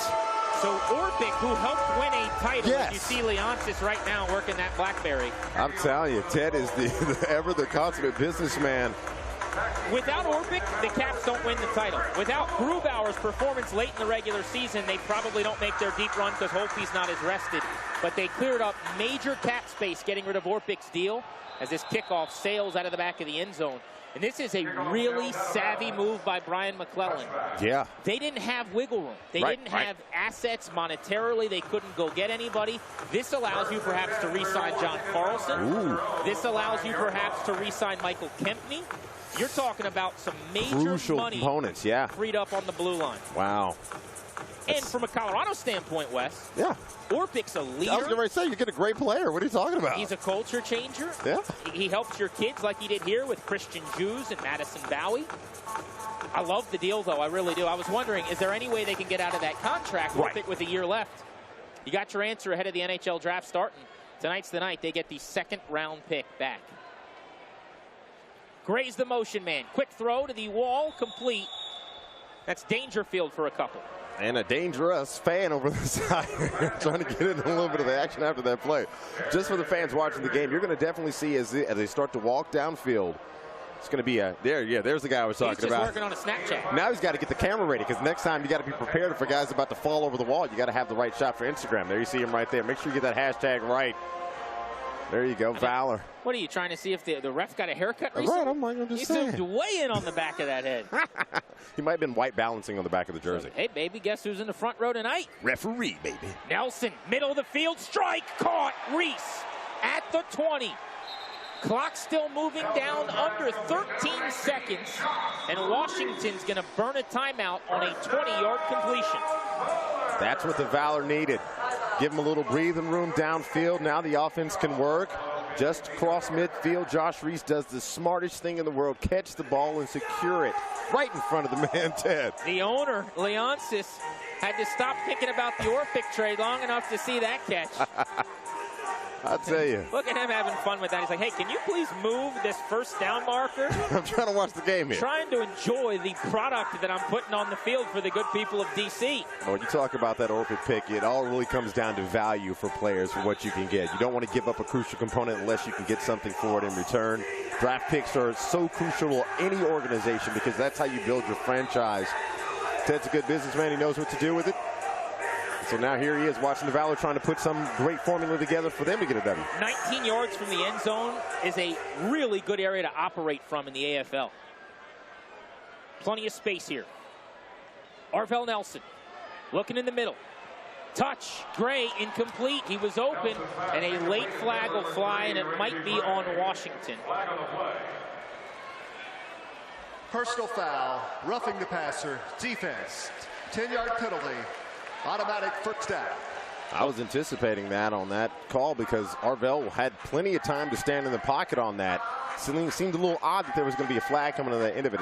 Probably a defensive penalty, and there it was.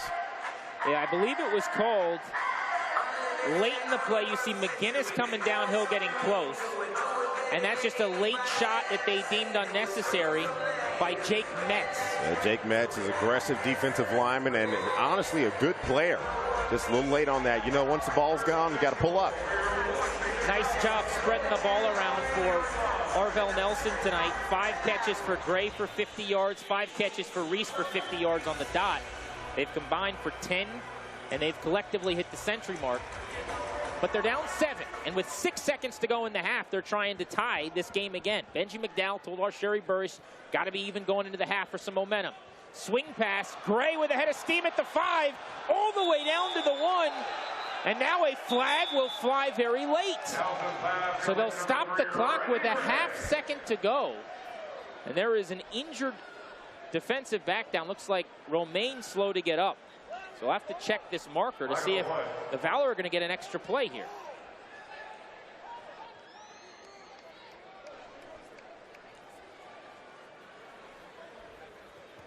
Riley Johnson's our head ref. After the play was over, personal foul, face mask by the defense. Penalty is half the distance to the goal line. Washington is charged also their 3rd and final timeout of the half. 30-second timeout. So the Valor got their timeout off anyway. Don't have to worry about the untimed play. But watch the end of this. I'm being told it's fairly obvious face mask. Late here. Yeah, you can see. And how about McGinnis didn't let go. No, that was drag action. Gray. That was a drag. Like, you can't do that. Watch it. Not only is it there, but he pulls him into the end zone. Like, you just can't do that. Willie McGinnis is the name. Not that Willie McGinnis. Not that one, the other one. This is a different last name. Half the distance. That's an 18-inch penalty. Wow. Basically. Might be the shortest but most crucial penalty in AFL history. So what are you calling here, Coach? You going Nelson at 6'5" straight ahead. You going to the fullback, the 370-pound Atoya. Are you throwing the football? No, sir. You better not throw that ball. You take Nelson, send him north with Atoya on the backside, and you push him across that goal line. Period. Nothing else works. I'm with you. I'm like, just go forward. Anything other than your 6'5", 230-pound quarterback pushing forward is a mistake. That's Nelson, straight ahead. Did he get in? Second effort. He falls over the goal line for a Valor touchdown. And at the half, pending an extra point, Washington will be tied as Nelson flexes deep in the end zone. That's what you want. Good old-fashioned hard-nosed football. Line them up, snap the ball, and the man who wants it more is going to win. As you can tell right there, Arvell Nelson knew everything came down to that play for this offense. They could not go into the half down. Atoya just got behind him, and you're pushing a sled at that point. At that point. Riley Johnson's got a flag. The field of a touchdown. We got a review here. We'll review the video. I just don't know how, when you've got everybody on the field in a pile at the goal line, you expect something irrefutable and conclusive to tell you that he didn't get in. Now, are they challenging that the ball came out before he scored, a la moments ago on the other side of the field? Possible. or are they saying that he never crossed? Because good luck with all those bodies determining that that's the case. From where we sit in our mighty perch, and you can see it on the replay right here.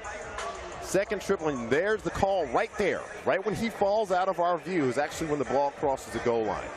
And I'll bet you we'll get our RoboCam look. What's cool is you guys get to watch all the views that Riley Johnson's going to see as he sees them as well. He's actually using our replay. So our crew right now is in communication with him. So here's your goal line view, the first one you'll see. My guess is there's going to be too many bodies to see much here. Right. And remember, it's not first effort.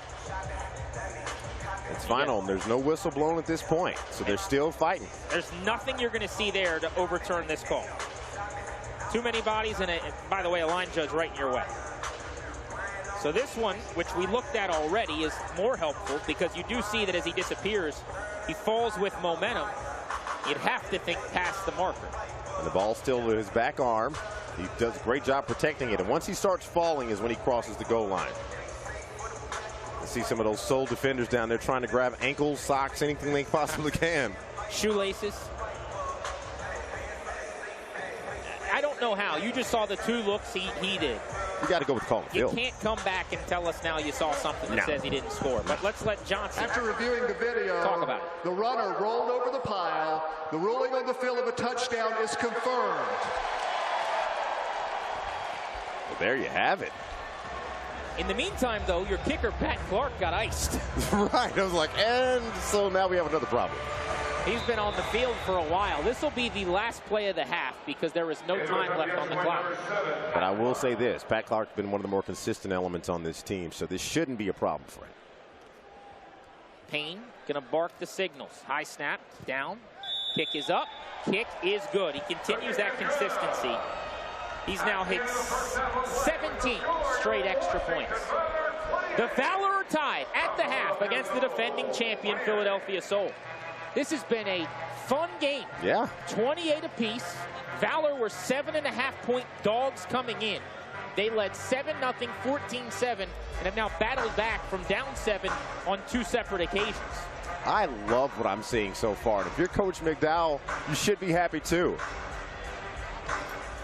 Sherry Burris is on the field with a coach that's got to be feeling good about his club. Well, guys, yes, we are here with Coach McDowell. What was the call, the idea with only 0.5 on the clock left in the half? I mean, you get it right there on the inch line. We got a lot of meat right there, so we bring it in. We got a quarterback who's strong too, long guy, so just hoping that he can get across, and that's what happened. Almost didn't get it, but almost don't matter in this game. This has certainly been a chess match in this first half. What is working so well on either side of the ball for your team here tonight? I think, it's just been up and downs. They threw an interception. We didn't score a couple of times. You just got to – both teams are coming back the next play, and we just got to continue to do that, clean it up in the second half, come out in the third quarter, and be 100% on offensive possessions. The defense, we just need to get a stop, and we can come out of this game with a win. All right, thank you so much, Coach. Guys, back to you. Thank you, Sherry. Thank you, Coach. He's Tied right. up at the half. He's right. Defense. Defense is going to win this game for them. Just as long as they stay close, keep it a tight game, and stick to their script that they've wanted to be on. Remember, they came out early, were able to get that first score early with Arvell Nelson. They kept the offense in a rhythm. Matter of fact, they didn't score in the second drive, but able to answer again on the third drive. Things are looking good for the Valor. It's just a matter of keeping that momentum rolling.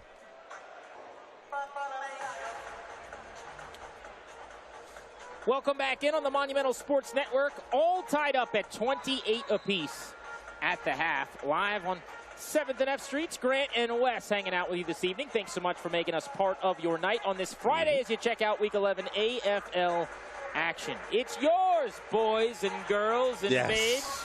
That video from Alex Ovechkin will never get old. Ever. Nor will Valor highlights after prolific first halves. They just had one with 4 touchdowns. Let's check out your giant first half highlights. It's all about Arvell Nelson. You can see him tucking and running for this first one. A little spin move to get him across the goal line. Nothing wrong with that from your big quarterback. And you can see him using his arms after using his legs, of course, catching up with Dangerfield, who has a nose for the goal line. Something the Valor definitely want to continue to do in the second half. And you can see Nelson again, big man in the pocket, getting it outside. The big play, Reggie Gray, bouncing off a couple of defenders. Does a little shimmy in the end zone. And again, back to Nelson trying to make a play, but this is something that the Valor are going to have to watch out for in the second half. Don't give up big plays like this that are turning into points for the soul. Got to limit that, and those are your Giant first half highlights. Game summary, 4 scores apiece. The 1 interception came on the opening drive for Philadelphia.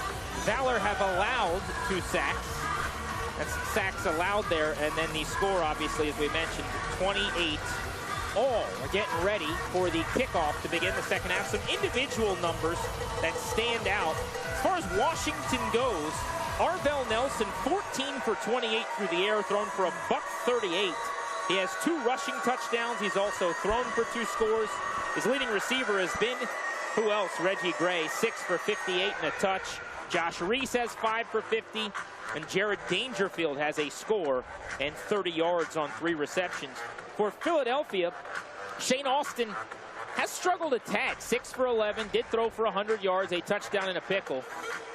Darius Prince has gone for a team-best 54 yards, but it's been Washa after a 7-touchdown week last week. Remember, he's the guy that didn't play college football. Right, none. How about 46 yards and a TD in the first half? Note to kids out there watching, keep playing your game, keep developing your skills. One day that opportunity is going to present itself, and once you show up prepared, you can do like Washington, take advantage of it, and put up some serious numbers. Let's play second half football on the Monumental Sports Network, shall we? Poppy Livers back deep to field the Clark kick off the net from the O in Washington. Room at the 10, past the 15, and he is stuck in the chest. Knocked down at the 18-yard line by Bullock. That was a tremendous tackle by Zach Bullock. Without that, that's 6 on the board immediately for Philly. Livers does a really good job of just finding a little crease to run in off the return. You can see it right here. He knows daylight. He can smell it. Duval not able to get his hands on him the way he wants.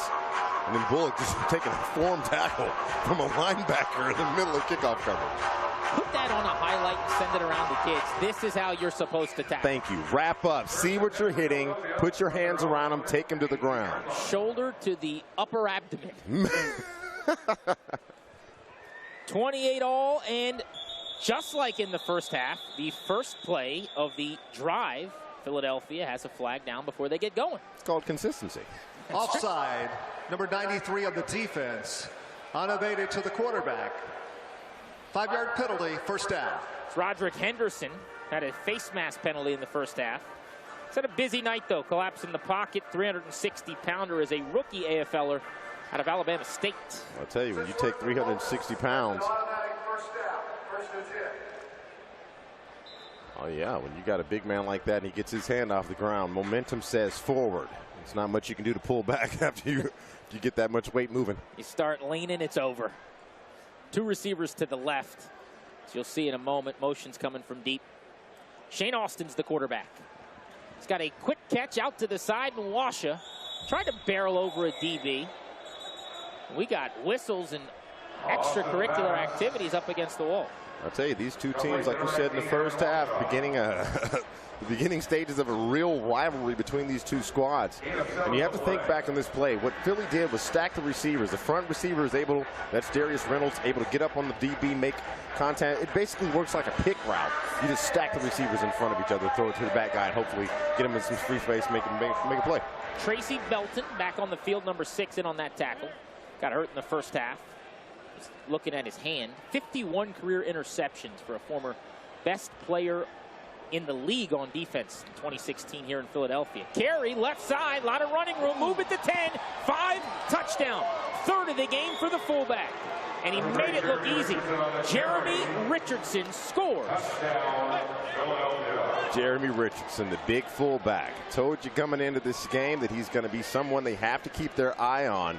The big running back just catch the defense napping right there. Nobody saw it. Misdirection handout underneath. And from then on, it's just a matter of his will and size and speed running uncovered downfield. Caught Washington napping almost, you're right. It's just kind of one of those lackadaisical starts to the play. You don't see a whole lot of carries in the middle of the field. Maybe they caught him by surprise. Yeah, they Richardson, 20-yard score, third of the game. On the season, now has 7 of 16 rushing touchdowns for Philadelphia. Extra point good, 35-28 score. Washington's getting into a pattern here where they're falling behind 7 and forcing themselves to come back. Yeah, no, they've got to figure this out. They've got to figure it out. You want to stay consistent and run downhill. They'll get a chance. They get the ball back to get back even next. You're watching Valor Football on the Monumental Sports Network.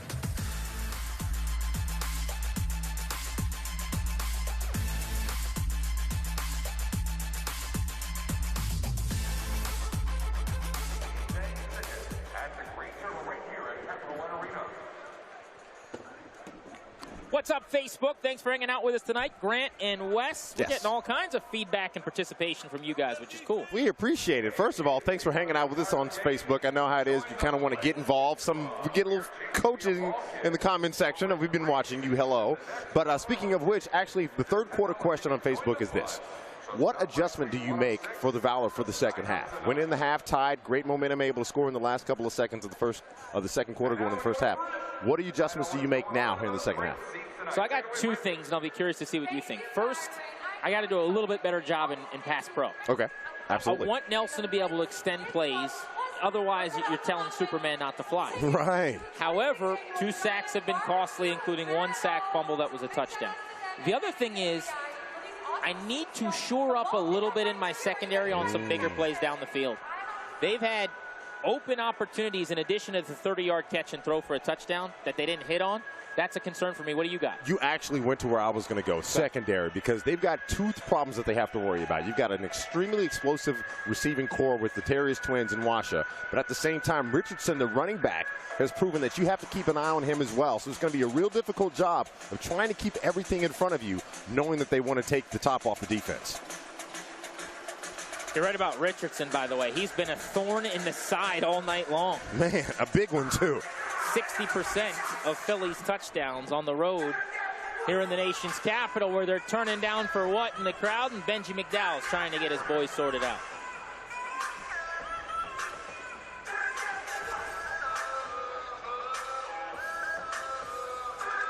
You're looking at interim head coach Benji McDowell, who's trying to find some answers for his defense.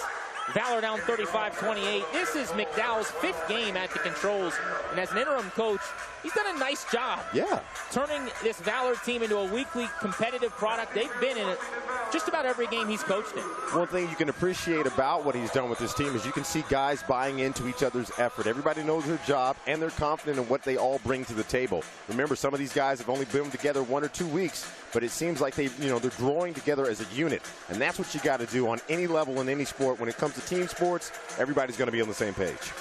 Trevino is going to kick off to Duvault, who wears number 2 for the Valor. Duvault over 700 yards and a touchdown return this season. Plays a carom high off the net, has to make a move at the goal line, and he'll get up to the 6. Good coverage. Duval does a really smart job of knowing that there's not a lot of room to wiggle east-west. Go ahead and put your head down and try to get away from that goal line. Give your offense an opportunity to try to work with something. We'll get our first look at the second half at Arvell Nelson. That's our hat cam you saw there on Coach Stafford, who was calling the plays. He had a final word for Nelson, coming off of a 4-touchdown opening 2 quarters. Spreading the love, too. Couple through the air. He's got 2 receivers with 5+ catches. Nelson pumps left, looks now right, caught. Right at the 19-yard line down to the field goes Dangerfield. They did exactly what you asked for, Grant. Gave him some pocket protection and allowed him to get 13 quick yards with Jared Dangerfield. And look, Arvell Nelson's first option wasn't available. The patience and the time, the ability to look back at his second option, Dangerfield dragging across the backside of the formation. Great completion. 4 catches for 44 yards and a score now for Dangerfield, who's the 3rd wide receiver tonight. Reese was in motion. The intended receivers, Dangerfield, he's got catch number 5 and 3 yards. Dangerfield proven to be a volatile member of this offense. If you allow him any space, he's just going to rack up catches. Next thing you know, one of them's going to spring for a touchdown. The Soul better keep their eye on him. He's a big play receiver. The more space you give him, the more damage he can do. 2nd down and 7. Washington okay slowing the game down just a little bit as they've engaged in a shootout with a high-octane offense from Philly.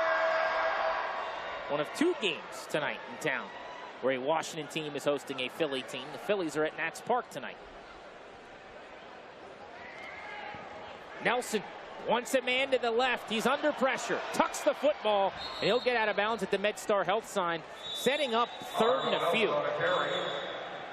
Good job of Nelson being poised in the pocket. Of course, you can see he does his job to make sure a young fan walks away with the ball. A little courtesy action as he got to the wall. But on that previous play, so many options right there. You had stacked receivers on the left, and they actually released and came open, but by then the pocket had already collapsed. Nelson does a really good job of getting downfield, taking the yards they give him. Valor need the sole 21. They'll call it 2 on the board. It's a long 2, short 3. And you don't want 4th and short this area of the field. It becomes a critical play for Arvell Nelson. Fires to his right, off the hands of Gray, who was wide open with a 1st down. He wants that one back. Plain and simple. He had the real estate. Coverage was dropped off. All he had to do was catch. He was thinking run after that catch. And the problem with that is you got to take step 1 and catch the ball. You can see it hits him right in the hands. His body is already saying upfield, make a move. Romaine's there to try to make the tackle. That's on Reggie Gray. He'll get that one back, though. He'll definitely get that back. Sure-handed, 58 catches on the year, and very few of those. Drops. Valor now 2 for 5 on 3rd down after that non-conversion. They're 0 for 2 on 4th down. They'll need to change that to keep the football. 4th and a couple here. Towel hanging from Nelson's waist as he's got the snap. He's going to go into the end zone. Flag flies. Gray just got it back for Washington. You're right. He got tripped up after he had a step or 2. Illegal contact, defense, number 25, 5-yard penalty, automatic 1st down. You know what you have to love about that? You love the fact that Arvell Nelson knew to throw him the ball. Look, you can see Reggie Gray working to get under, and as soon as you see him break the frame right there, the arm goes out, the hold comes, takes him to the ground. 2 veteran players on the field, both knowing how to take advantage of the moment. Gray works to get open. Nelson knows to throw him the ball. Perfect storm turns into a 1st down for the Valor. One that they needed as they march for potential tying points. Atoya, the fullback, is to his quarterback's right. Nelson, quick throw. Gray makes the reception, splits the distance needed in almost half, and there's another Souvenir. Don't drop the beer, though. Never that. Secure the ball, secure the beer. Those are the rules in arena football. You can see them talking about that. She's like, look, I did well. Clemson fan knows a thing or 2 about football. They've had a whale of a program last few years. They really have. They really have. It's going to be an exciting college football season coming up. Can't wait. Get to see some future AFL talent on the field as well. A lot of these guys, except for Aaron Washa. A lot of good college football players on this field today. Normally, guys play in college ball before they come here. Nelson tries to run, now throws a pass, incomplete. That was his fullback, Atoya. Just kind of wanted to bail himself out of contact there. There is a flag down. It's to Riley Johnson and his crew. Personal foul, shot block, number 74, number 73. 10-yard penalty, 2nd down. So they're saying that Deontay Savage was involved right side of the screen here. Oh, yeah. Can't do that. Can't go that low.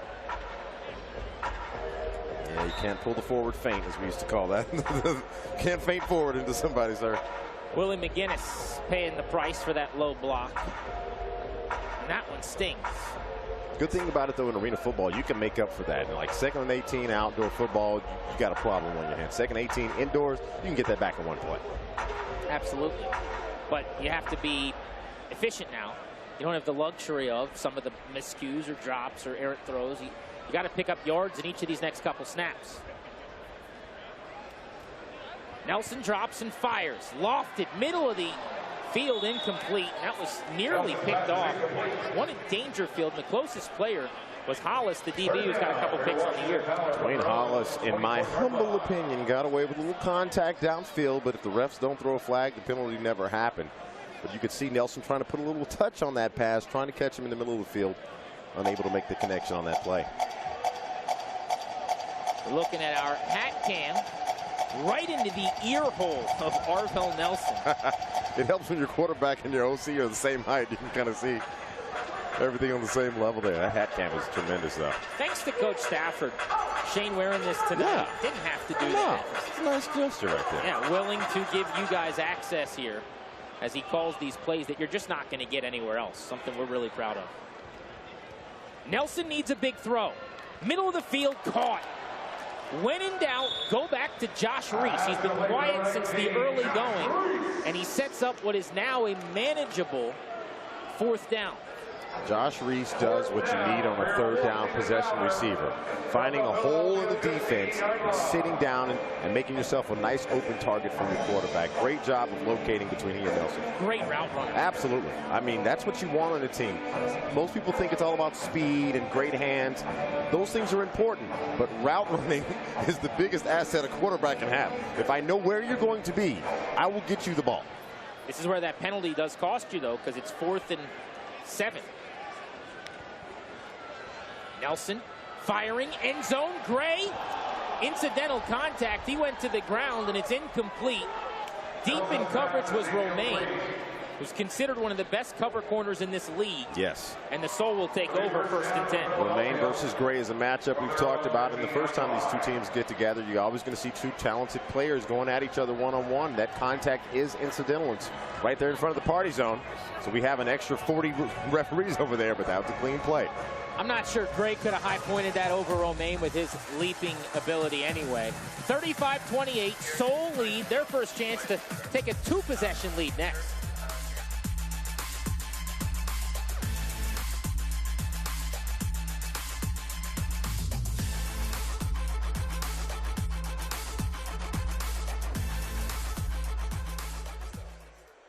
Sherry Burris on the sideline tonight. Sherry, I know you were looking up some of the numbers on the roster and you found something pretty fun. Yeah, Grant, I did. So Coach McDowell's in his 2nd season with the Valor, and he is 32 years old. And when I took a look down that roster and the birth dates, I noticed there was a handful of guys that are older than Coach McDowell. Take a look here. So he is 32. Players older than him are T.T. Tolliver, Kareem Smith, Alvin Ray Jackson, Reggie Gray, Tracy Belton, Rod Windsor, and Nick Davila, even though those last 2 guys are on IR. They are all older than the coach. He told us he started college football at 17 years old. And it is something we're seeing more and more in college football, even the NFL. Those Redskins fans may remember Sean McVay. He's a pretty young coach in the NFL. He says, or McDowell says, he just has an old soul, and being young helps him be able to connect some of his players. Youth works. It does. There is a relatability that matters. Remember back when John Gruden coached the Oakland Raiders, back when he had Jerry Rice and Rich Gannon on those teams, and all those guys were older than him. Sure. But it's about the system, and if you're a great coach that understands how to get the players to subscribe to your philosophy, your locker room schedule, your training schedule, and your tone and attitude, I think that's one of the biggest differences when they made the coaching changes, the attitude of the Valor players. They've been able to stick with some really tough games. They've been able to hang on and play in some really tight situations. And I think that all goes down to how Coach McDowell coaches for situational football. Yeah, and I think you not only can relate to players perhaps a little bit better as a young coach, but coaching is such a grind anymore. The hours you put in it, it's almost a young person's game.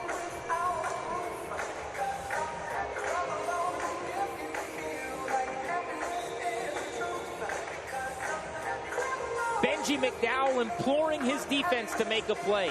They generated an interception from Philadelphia in the opening drive of the game. Since that, 4 possessions, 4 touchdowns. The Soul on a roll. They've got a 35-28 lead with 5 minutes to play in the 3rd quarter, having seized some momentum. Their quarterback is Shane Austin, and he's on the move. Tackle made by Alvin Ray Jackson in the open field, or else he'd have been running for a while.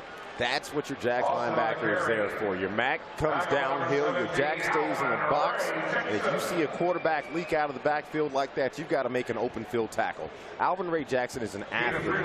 He's only been on the team the same amount of time Nelson's been on. This is his 4th week with the squad, and he's able to make plays when they're absolutely necessary. That's what you want when you have a Valor football player that's committed to playing defense. Good stop after 3 yards. You saw him punch the football there. Forced the fumble last week, almost had his 2nd in as many games. Austin wasted no time, and that was Jackson who just made the tackle defending the pass. I just said Alvin Ray Jackson is a versatile player. The guy's got a nose for the football, and it's just one of the things you have to appreciate about the way he plays the game. He gets sideline to sideline with such quickness and the ability to stick out his hands. He knows if his body can't get there, at least put your hand out, disturb the passing lane. Great 2 plays back-to-back by Alvin Ray Jackson. 3rd pass he's defended this season. He was about 6 inches from the 42nd interception of his AFL career. He has been a first-time All-Arena Leaguer 3 different times since playing his college ball at Albany State. Wide open, Washa 15, defensive breakdown, touchdown. That was way too easy, and the Soul lead 41-28. You called it right there. Simple miscommunication. O'Shea Dunmore gives up the 27-yard touchdown. Just blown coverage. Washa able to sneak right behind him. And you can see it from the RoboCam. It's going to be on the left side of your screen. Simple pup fake gets Dunmore to step up. Washa leaks behind him. Old pitch and catch right there. In fairness to Dunmore, he's brand new. Yeah. He just showed up, as you said. He's learning this defense, and when in doubt, oftentimes, miscommunication or something like that, you look at the guy who's been here the least. Right. He's still figuring out exactly what to play and who to play when. Extra point from Trevino is good. He's getting a workout in since that first interception. See Alvin Ray Jackson in the end zone was upset, trying to coach up some of his fellow defenders. Meanwhile, Washa has another multi-touchdown game. The Soul now up by a pair of scores for the first time tonight at 42-28, as you see. An easy 27-yard score. He could have walked in. He slowed up as he crossed the stripe. Valor need to get something going next on the Monumental Sports Network.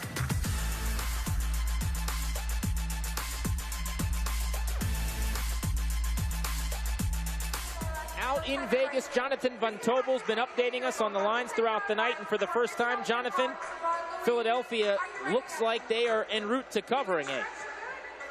Yes, it looks like they are, and the big thing is not only are they covering at this point, but in the AFL, possessions are so important, and they're in control in the possession battle as well. So, you know, even if Washington come down to score here, they sit on a 7-point lead, and then, of course, you can add on and just stay in terms of the cover for the Philadelphia Soul. On top of that, we're sitting at 70 total points, so we're trending over here because the scoring really picked up at the end of that first half. So over bettors have to be really happy, and favorite bettors have to be really happy. Remember, a lot of money came in on both, closed at 7.5 and 96 on the total. Thank you, Jonathan. Wes, you and I both thought over before the game. We're looking smart, aren't we? You know what? We try. We try. Humble brag. Humble brag. I don't want to hurt ourselves patting each other on the back. No, but just soft, gingerly taps. It's all that's necessary. I'm just saying, when you're right, you're right. I was going to say, you can't be great if you're not willing to take the praise. That's what I was taught as a kid. First time tonight, either team is led by 14 points. One of my favorite things you're seeing here is the interaction between player and fan right on the wall. Yeah. You see more of this as the game goes along because the fans get a little bit more fearless. Mm-hmm. And you start to see more beers lying in the end zone wall. Exactly. I'll tell you, once-in-a-lifetime opportunity to hang out up close. You get hockey action in a basketball environment, and it's still football. What more can you ask for on a Friday night in D.C.? 2:40 to play. Third quarter. Washington at risk here of losing all momentum. They got to make a play. Yeah. And they got to get right back into this thing. This is a must-score drive. Absolutely. You get back within a touchdown and you got nothing to worry about. If you give Philly the ball back, already up 14, it can become a problem very quickly.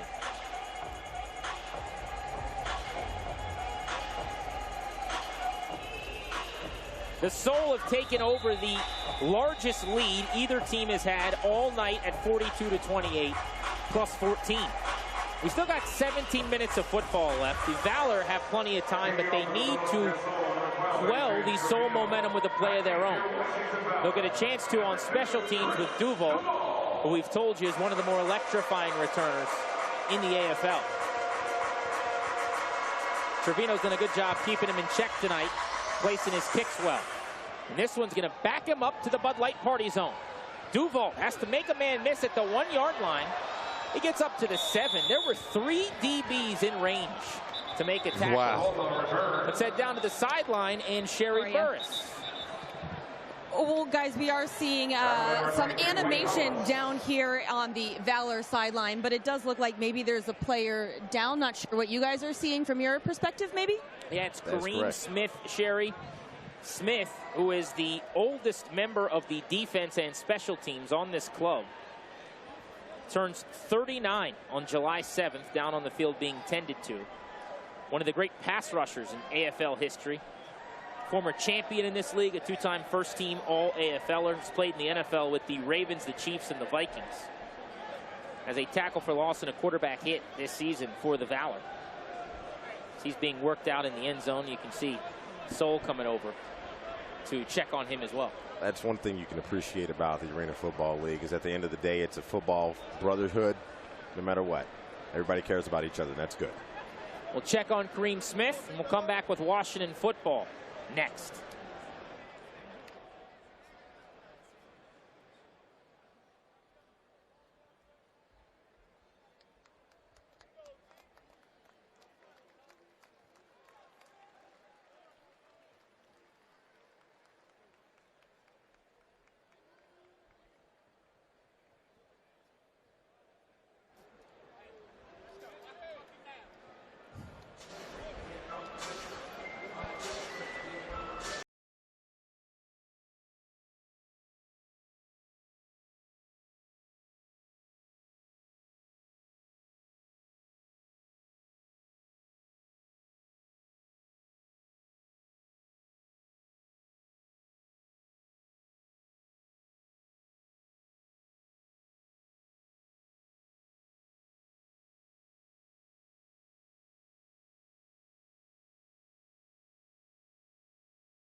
Welcome back in to Capital One Arena. Monumental Sports Network's presentation of the Arena Football League continues.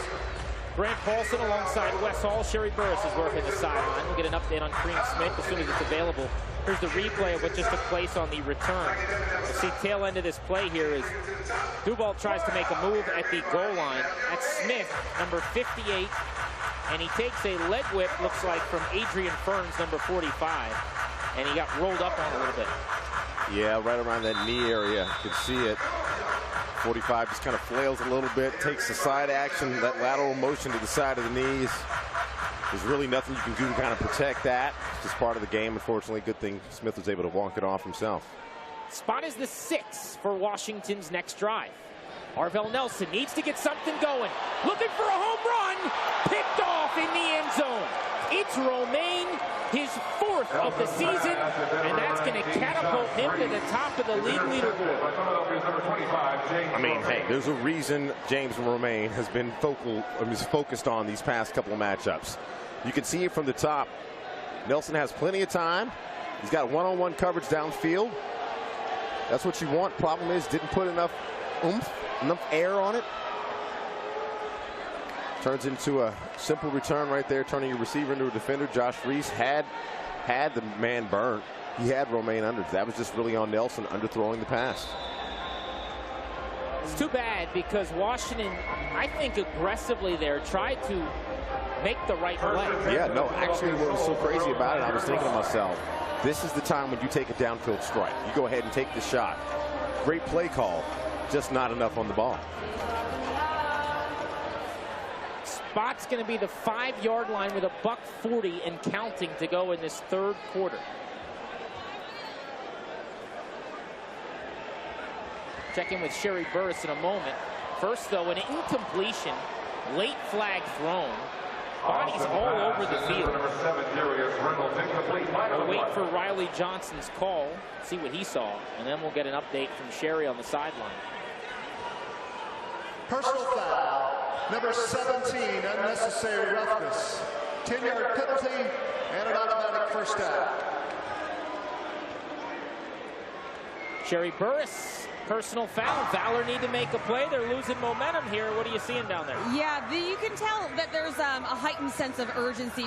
I just saw Coach McDowell yelling at his guys saying, no more, my bad. You need to make a play. I just spoke also with DB Fred Obi, and I asked him, what's going on the defense? Is it a communication problem? Where are things breaking down? He says, we just need to work harder. They need to lock in, and they said it's a mental issue right now, as we maybe saw on that other play also. Yeah, I think that speaks to what we just saw. You're right, Sherry. 56 seconds and counting in this quarter. Austin right back to work. Way too tall. Hit made up against the wall. Washington, good coverage there by O'Shea Dunmore, trying to make up for that last drive. I was going to say, O'Shea Dunmore refuses to let Aaron Washer out of his sight. Whether he catches the ball or not, there's going to be a hit that's made. And that's what this Valor defense is really all about right now, because at the snap of that last play, you saw Mike Everett get up and give a little whatnot to Darius Reynolds. These receivers for the Philadelphia Soul cannot get open if you're a Valor defender. You have to literally hit someone, put a body on someone, disrupt the timing of this route. Do not allow these guys to run roughshod and get open, because Shane Austin can find them, and he will. Shane Austin got off to a slow start. The interception didn't get into a flow, but as this game's gone on, he's gotten real comfortable and has had time in the pocket. See the final seconds dwindle off of the clock. Valor coming over to their sideline. Their players holding the 4 fingers in the air. They know they've got plenty of time, but a lot of work to do now. It's going to take a big defensive play to get started in this final 15 minutes as they trail 42-28. It was all even at 28 apiece through 2 quarters. They were outscored 14-0 in that frame. Valor trying to get right, as you see in their huddle on their sideline. You're watching AFL football on the Monumental Sports Network.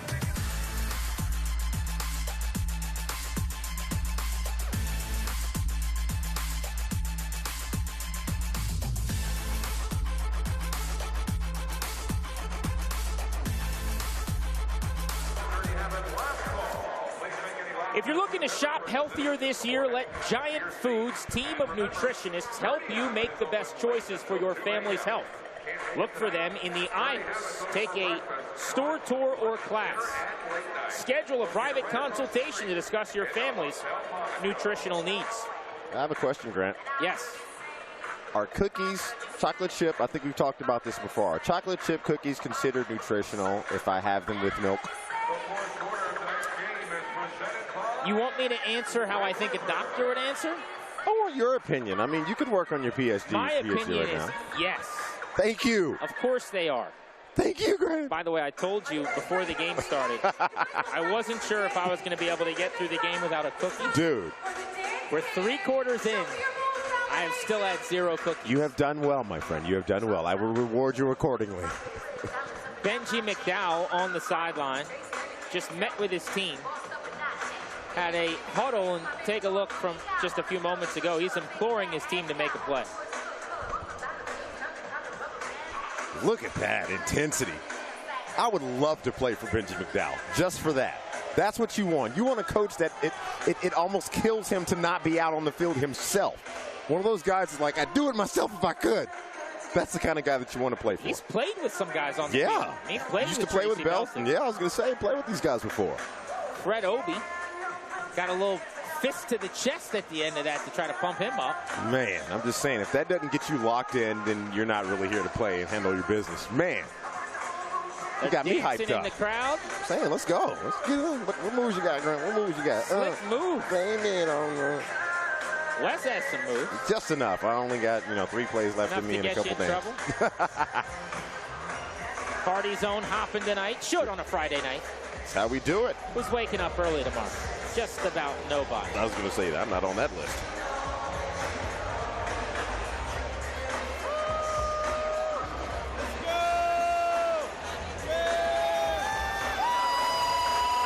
Philadelphia is trying to climb to the top of the AFL standings. They've got a shot at the 1 seed going into the playoffs, and they're helping their cause after a third quarter that saw them take a 14-point lead, 42-28.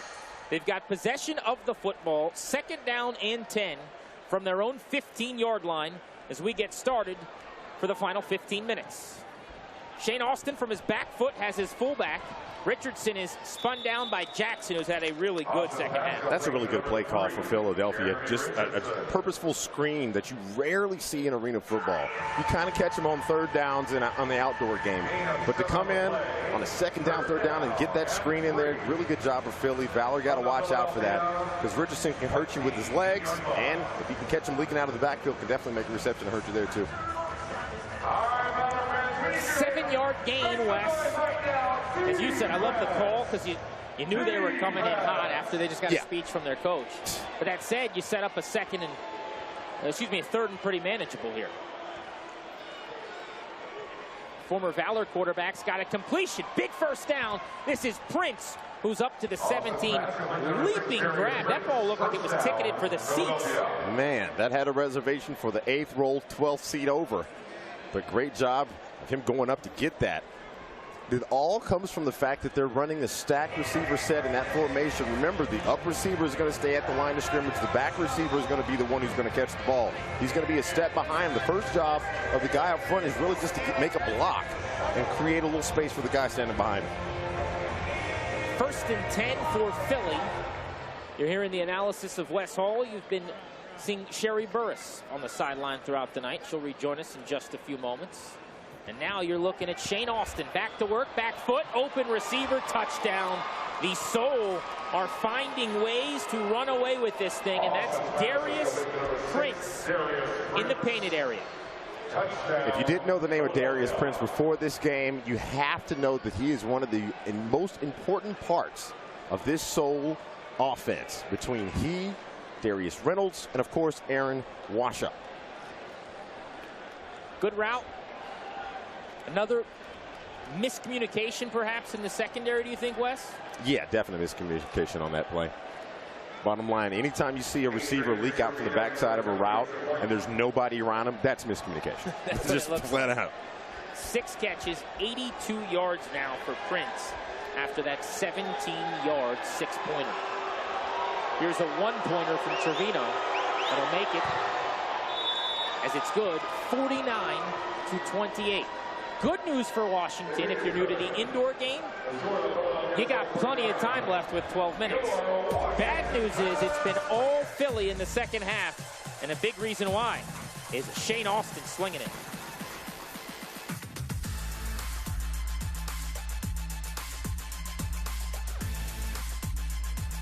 Facebook, what's up? It's Grant and Wes. Yes, we're here. Trying to figure this thing out right about now. Trying to sort this out. Yeah, that was the question about the third quarter, was what was the big adjustment for the second half?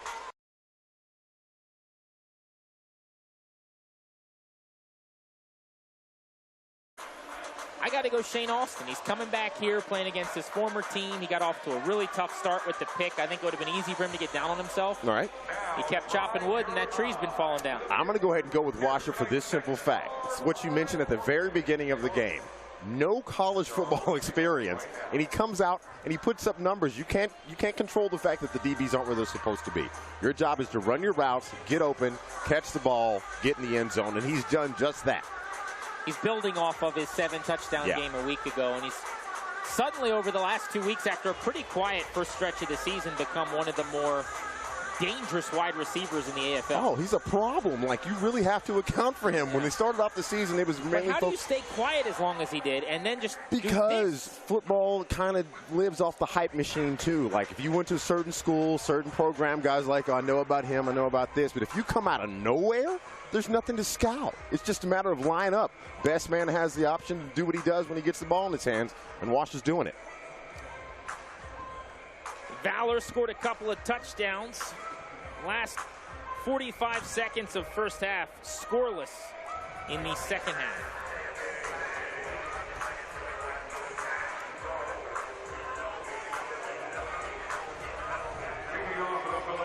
The Valor crossed the goal line with a pair of touchdowns in the final 45 seconds of the second quarter. It has been all Philadelphia in the third quarter and opening moments of the fourth. In fact, 21-0 on the scoreboard, and that's why they lead by 21, 49-28. Duvault has the first chance to stem the tide. High kickoff, midway up the net. Duvault lowers his shoulders at the 5, and he's driven backwards. I'll tell you, Chris Duvault returning, it's just when you watch him, you feel like you're watching a return man who's just on the brink of breaking a really big return. Man, he's going to get one, but of course, as long as the Valor have the ball going into the fourth, this is what they need. Arvell Nelson, Washington's offense, come back out onto the field looking for some fourth quarter magic. They got work to do.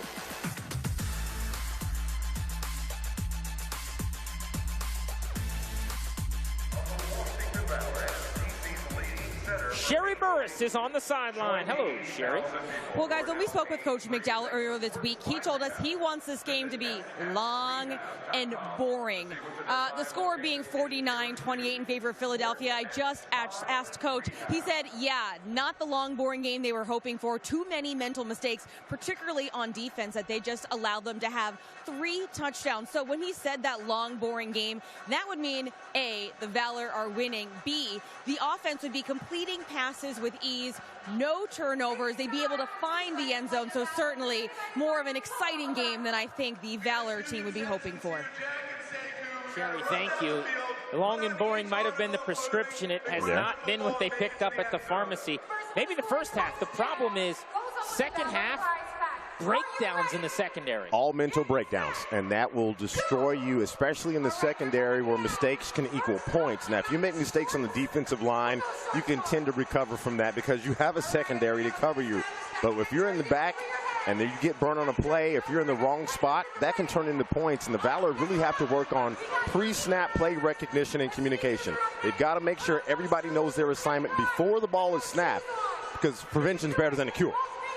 Obviously getting back into the meeting room during the week with a lot of players who are new because of injuries will help. Middle of the game, how do you do that? What can you do? You say, scrap it. You have short-term memory. Everything that's happened up to this point doesn't matter. Ignore the scoreboard. Let's go out and make plays one by one. And defensively, more than anything else, you need that playmaker button. You know, where you just, as you say, you got to have that memory of the Got to have it. You got to have it. Touch the button, go pick off a pass, and people forget the breakdown. I would make it a competition amongst, former teammates. Like, hey, who's going to make a play? Yeah. From this point forward, you make a big play, we'll make something happen for you.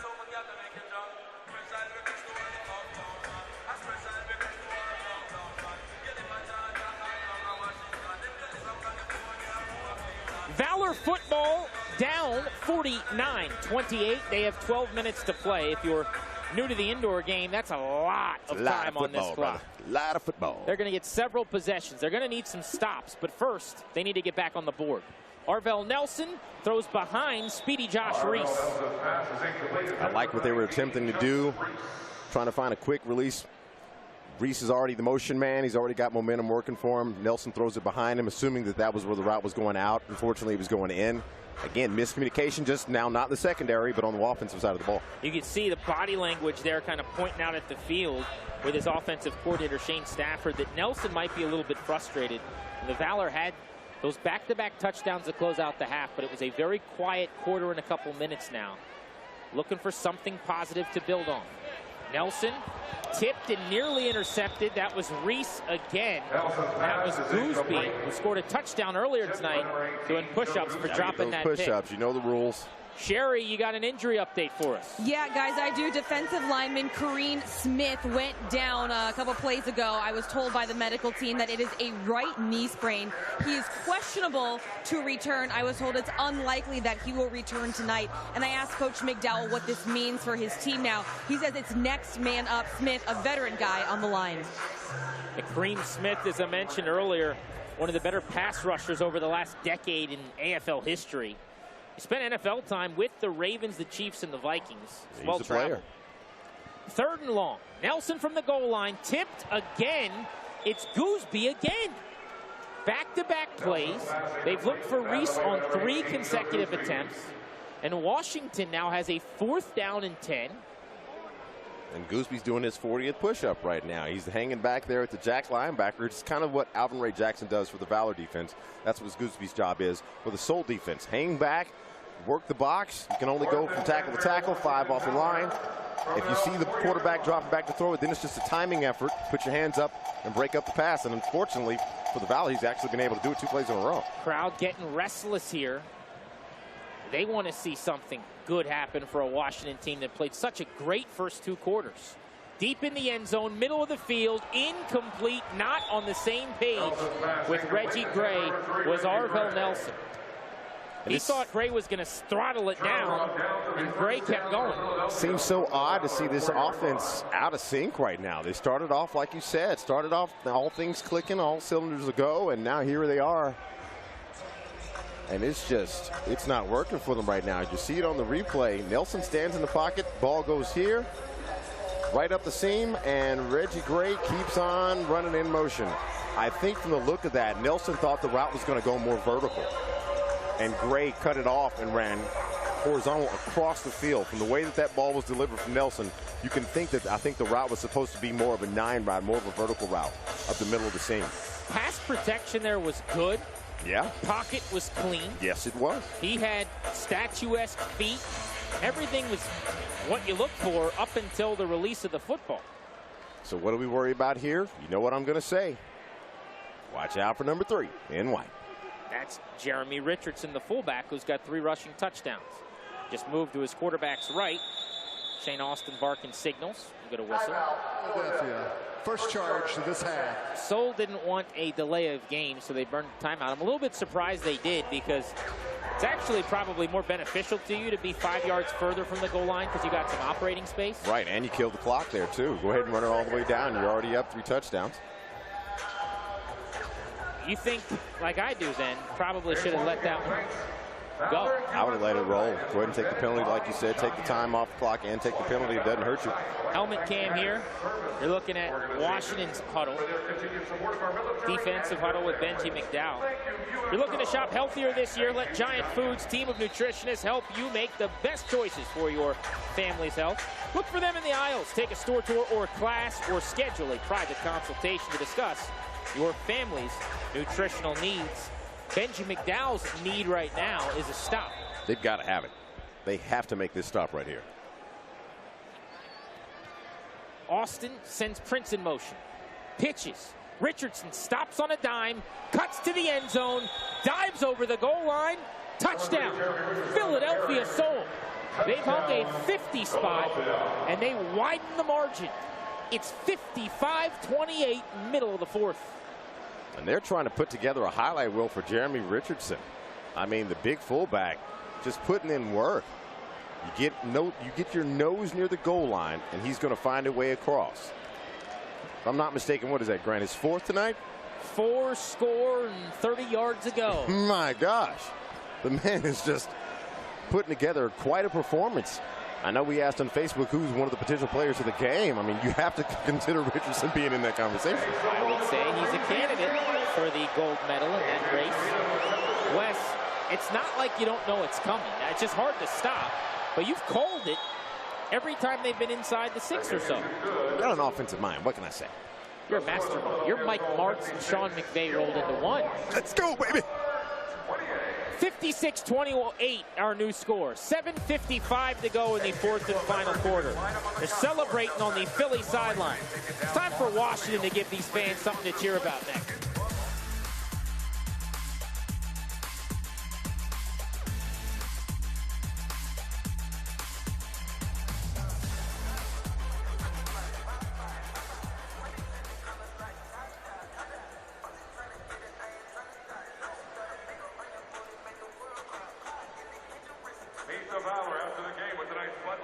Jeremy Richardson, a 230-pound fullback, has taken this game over with 4 rushing touchdowns. Another peek from the back of the end zone.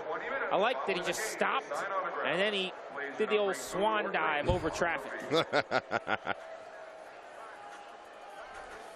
He'll be celebrating all night long. Sherry Burris is on the scene for us as the Valor try to straighten out their act. What's up, Sherry? Well, guys, I just saw Nelson on the sideline back here with his teammates trying to encourage them to still get up for this game. And I asked Coach McDowell, what is the X factor here? What's happening offense and defense? And he said it's mental mistakes and they need to eliminate them. And we did see that, you said it, Richardson has now scored 4 touchdowns. So this team needing to lock in mentally and physically to get a stop and start putting some points up on this board. Sherry, thank you. Much appreciated. Yes. Defense, defense, defense. Too many miscommunications, too many play breakdowns. It's all about focus at this point. Football's so odd with momentum, too, because Valor couldn't do anything wrong, really, in the first half. They were down a couple times and scored to tie in the last minute of the second quarter.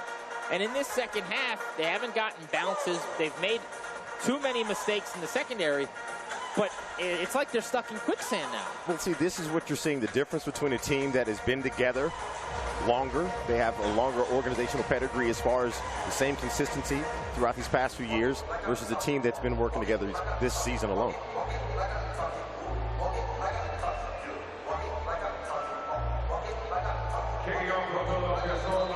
We had a 28-all score at the half. The Philadelphia Soul showing why they are the defending multi-time champions in the Arena Football League. They have scored 28 unanswered points. 7:55 to go. It's 56-28. This game got out of hand really late third quarter, and Philadelphia is trying to pour it on. Washington's got a lot of pride, and they'll try to give this crowd something to be happy about. Starts with Duvall, full sprint up to the 8. You can see how angry he was. He thought he had a seat. He saw daylight. Robert Brown said, no, sir. No, no, no. Man, Chris Duvall is such an electrifying return man.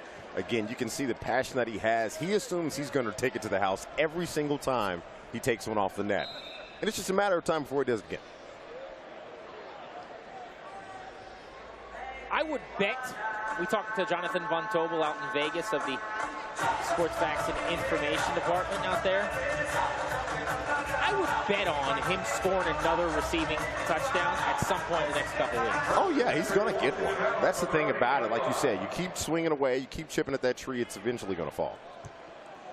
Motion man is Duvall. They're using his speed now. He makes a catch. Get him to the 16-yard line. Nice little pickup. They needed that. 8 yards on first down. Just get something going. You got to do that, and that's what actually was working in the first quarter of the game. Simple dink and dunk offensive plays that get your offense some yards, get some momentum going, makes everything a lot easier. Instead of Nelson having to drop back and search downfield, he literally takes a snap, one-step drop, gets it out of his hands. Duvall was pretty active in this offense early in the season, but you've seen Dangerfield and Reese kind of overtake him on the depth chart lately. He's going to get some run in this half. And looking at him again, Nelson breaks the pocket. He's got some real estate. Foot race from behind, ball's out. Philadelphia's got it. It's Gooseby, midfield, cuts back, dropped by T.T. Tolliver at the 22-yard line. A heck of a hustle play by the Soul's Robert Brown in pursuit. I mean, what can you say? You can't get mad at Arvell Nelson for trying to make a play on that. You can't. The only thing you could say is tuck it away. You can't run with an open breadbasket because the defenders are going to make a play. They're hunting for the ball, too. And that's what you're going to see. Joe Gooseby with a great turnover. Second fumble recovery of the game. The first was a touchdown for the former Tulane standout. Here's the replay. So you see Nelson, will tighten pocket, collapsing on him, gets out, makes a big play here. The pursuit from behind, just a wonderful athletic play. Nelson's just got to put that football in his chest. And that's Jake Metz, the defensive lineman who we talked about earlier, as an athlete on both sides of the ball when he gets a chance, able to make a play for the Soul. It's time for the backup quarterback, who's a southpaw. It's McGee. First throw, deep corner. That's a dime to Prince. You come off the bench and make that throw? How? First place First play from scrimmage is a coffin corner toss under double coverage into the back of the end zone. Greg McGee, a lefty looking like Mark Brunell, out of Howard University, flicked that pass into the deep corner of the end zone. You know he's got friends and family in the crowd tonight. Absolutely. Look at this pass. I mean, regardless of who you're rooting for, that's just a beautiful pass. He's standing on the sideline on concrete all night. You could see the reaction on the bench. How do you make that throw cold? Wow. Now he gets back to his holding duty. Right. You got to, Romo days. Trevino set to kick an extra point. It's going to be his 9th of the night. That doesn't even sound right. 9 extra points. We have cruised past the over, by the way. We were smart. Told you to go with the over. We took the over, and so far, so good. 63-28 is your count. Let's take one more peek at this throw from the lefty McGee. Backup quarterback getting a rare opportunity. Remember, Dan Rodabaugh, the starter for Philly, got hurt. Shane Austin's become their guy. But that is a touch pass into the corner. My gosh. Now for the Valor, you have to think, remember, earlier this season, the most points they had put up on them was 72. You don't want that to happen again. Can't have it again. Can't have it. So what do we do now with 4:40 left in the fourth? The Valor need to put some points on the board and keep Philly from scoring more.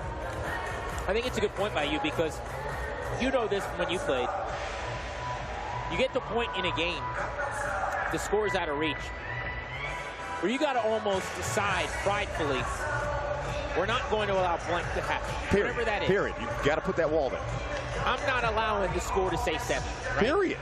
I can't allow another touchdown. And I think those little moral victories, when you can check those boxes, do propel you into that upcoming week. What have we talked to Benji Mcdowell about? 3 games to go, all at home. The plan was, let's create some momentum here. Right. Going into the postseason, the Valor are going to be in as the 4 seed. They know that. Right. So finish this game strong and come back to the well for the final 2. I could not say it better, because thinking about this, when you're able to draw lines in the sand for yourself, that's how you test the pedigree and the character of your team. Can't control everything, but everybody can control from this point forward. What are we going to allow? Trevino's long boot is off the crossbar. This is a live ball fielded at the 2. Josh Reese just took a massive shot, and he had to. Valor going to send their offense back out onto the field. And that offense will be quarterbacked by Warren Smith Jr., who is making his way down the field with offensive coordinator and play caller Shane Stafford. Smith has played this season for Washington. He was one of the 4 QBs now that they've used, the long-time professional out of Maine. Looked okay. They wanted a little bit more versatility, dual threat ability, some size in the pocket, so they went with Orville Nelson, but now it's Warren Smith's turn to try to get this offense going. Quick throw to the wall is caught. Nice gain of 5. Dangerfield through a shoulder. What you're going to see here, and I'm glad that they ran that play like that for Warren Smith Jr., because pretty much, remember, he's already been a quarterback for this team, so it's not like he has to learn the playbook. It's just a matter of getting him into a rhythm. You want to see what he can do at this point of the game. Obviously, the score is out of hand, but there's still opportunity to see what guys can contribute, like you said, as we head into that second part of the season, a.k.a. the playoffs. 28-year-old, third-year AFLer, Warren Smith. And early season experience should benefit him well here. He's got another open receiver. It's Dangerfield again. Yeah, he's your leader in receptions tonight. He likes Dangerfield. I tell you, man, when a guy ends up on the SC top 10 for going over the wall for it, you kind of trust him a little bit. Oh, such a cool play. That was beautiful. Got so much run nationally on ESPN and other outlets, and it should have. Really acrobatic and fun to see these guys go over the wall. That's part of the fun of the game. Like, you get to see guys really go all out for every play. First down for Washington. They try to milk some clock down here at 2:50 to go. Ball at their own 16. Reese is the motion man. Smith wants him. He's throwing deep, incomplete, into the front row. And a football will go home for a souvenir. Sherry Burris has a note for us. Well, yeah, guys, so when I saw Arvell Nelson not taking the warm-up snaps when we saw Warren Smith come in, he still was encouraging all the guys coming off the field. He then gathered his O-lineman, said a few words. But I have a fun note about Smith. I just found out before the game that he's a teacher in New Jersey, and school just got out 2 days ago. He said he wakes up at 4 a.m. to travel here for games and practice. Wow. That's dedication. That's amazing. That's awesome. That's the love of the game right there. You want to keep your career going. You want to play in the Arena Football League.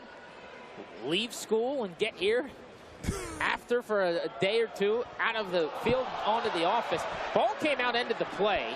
Dangerfield saying he was down. There's a flag down back at the quarterback. Hollis is still returning the ball. Nobody's blown a whistle. Anthony Parker just go ahead and sub it down. I think the referees, first of all, wanted each other to blow the whistle, and nobody did. Parker had a big shot there at the end of the play. Personal foul, number 70 and number 53 with a shot block on the offense. Penalties declined. The ball was fumbled, recovered by Philadelphia. First down. The Valor take the penalty. The Soul are going to have the football. And that entire return is going to count for Hollis, the defensive back. Smith is still livid with the officials. You can see him standing at the 25 having a conversation as defenders are all around him on the field now. Dangerfield does a great job of making the catch. Just gets it stripped away on the way to the ground. Smith wanted it reviewed, I think. Yeah. He didn't think it was a fumble, and it looked close. I'd have to take another peek at it to see if he actually coughed the ball. And remember, from his purview, he's standing behind the offensive line, defensive line. He can really not see as it's going to the ground. I think he's going to go hang out with some of the fans, though. I don't know why Warren Smith is over the wall. You know what's happening is Warren Smith was still on the field of play as the play was about to start. Smart. Good eye, right? Good eye to catch that. So they are going to review the play. I think Warren Smith was basically just trying to bide some time and keep them from snapping the football. Right. Eventually, when it looked like he wasn't going to get his way, he just had to jump into the crowd. Benji McDowell did end up challenging the play. For the Valor, they had scored on the last 5 possessions of the second half. You look at these second half possessions now in their last 5. Turnover on downs, interception, turnover on downs, and then 2 lost fumbles. Yeah, you can't blame that on Nelson. You can't blame that on Smith. It's kind of a universal problem in these last 2 quarters. But see, what that comes down to is fundamental disciplined football. It gets back to the basics. Fumbles, you can't allow them. You got to secure the ball. That's football 101. And you can see it right here at Dangerfield. You get a hand in there, and is that Metz that comes in from the back? That's 2 for him. Because the Arvell Nelson fumble earlier was a result of Jake Metz. So now Metz gets 2 forced fumbles in this football game. Looked like it was out. Only one look, no way you're overturning that. Further review, the ruling on the field of a fumble is confirmed. First down, Philadelphia. Washington is challenged and will cost them a timeout, their first charge of this half. There you have it. So Valor defense back on the field. They're down 35. They've been outscored 35-0 since the half. Remember, this game was 28 all at intermission. Good move, as you said, by Dangerfield. Slipped 1 tackle, but Metz's effort causes the turnover. It reminds me of the early days of Tiki Barber's career when he would run with the low ball, and it just takes a lot of mistakes, and you finally get the message. You got to tuck it high and tight. It feels awkward at first. Your body and momentum say, you know, bring your arm back. But if you do that against any of these defenders, it gives them plenty of opportunity to stick their hand in there and create a turnover. Coachable moments for Benji McDowell here. A first-year coach, an interim coach, took over for Dean Kokinos when he left the organization. This is game number 5 for Coach McDowell. Remaining in the game, each team has 2 timeouts. The 1-minute timing rules are now in effect. Timeout. 1-minute warning here. So we are 60 seconds away from the completion of this home tilt for Washington hosting Philadelphia, the defending champions, having laid it on the Valor in the second half. Valor will try to have some kind of positive play to create a little momentum going into their work week. will step away before this final minute of this fourth quarter on the Monumental Sports Network. A 28-all game at the half has gotten out of hand late. Philadelphia, 63-28 leader.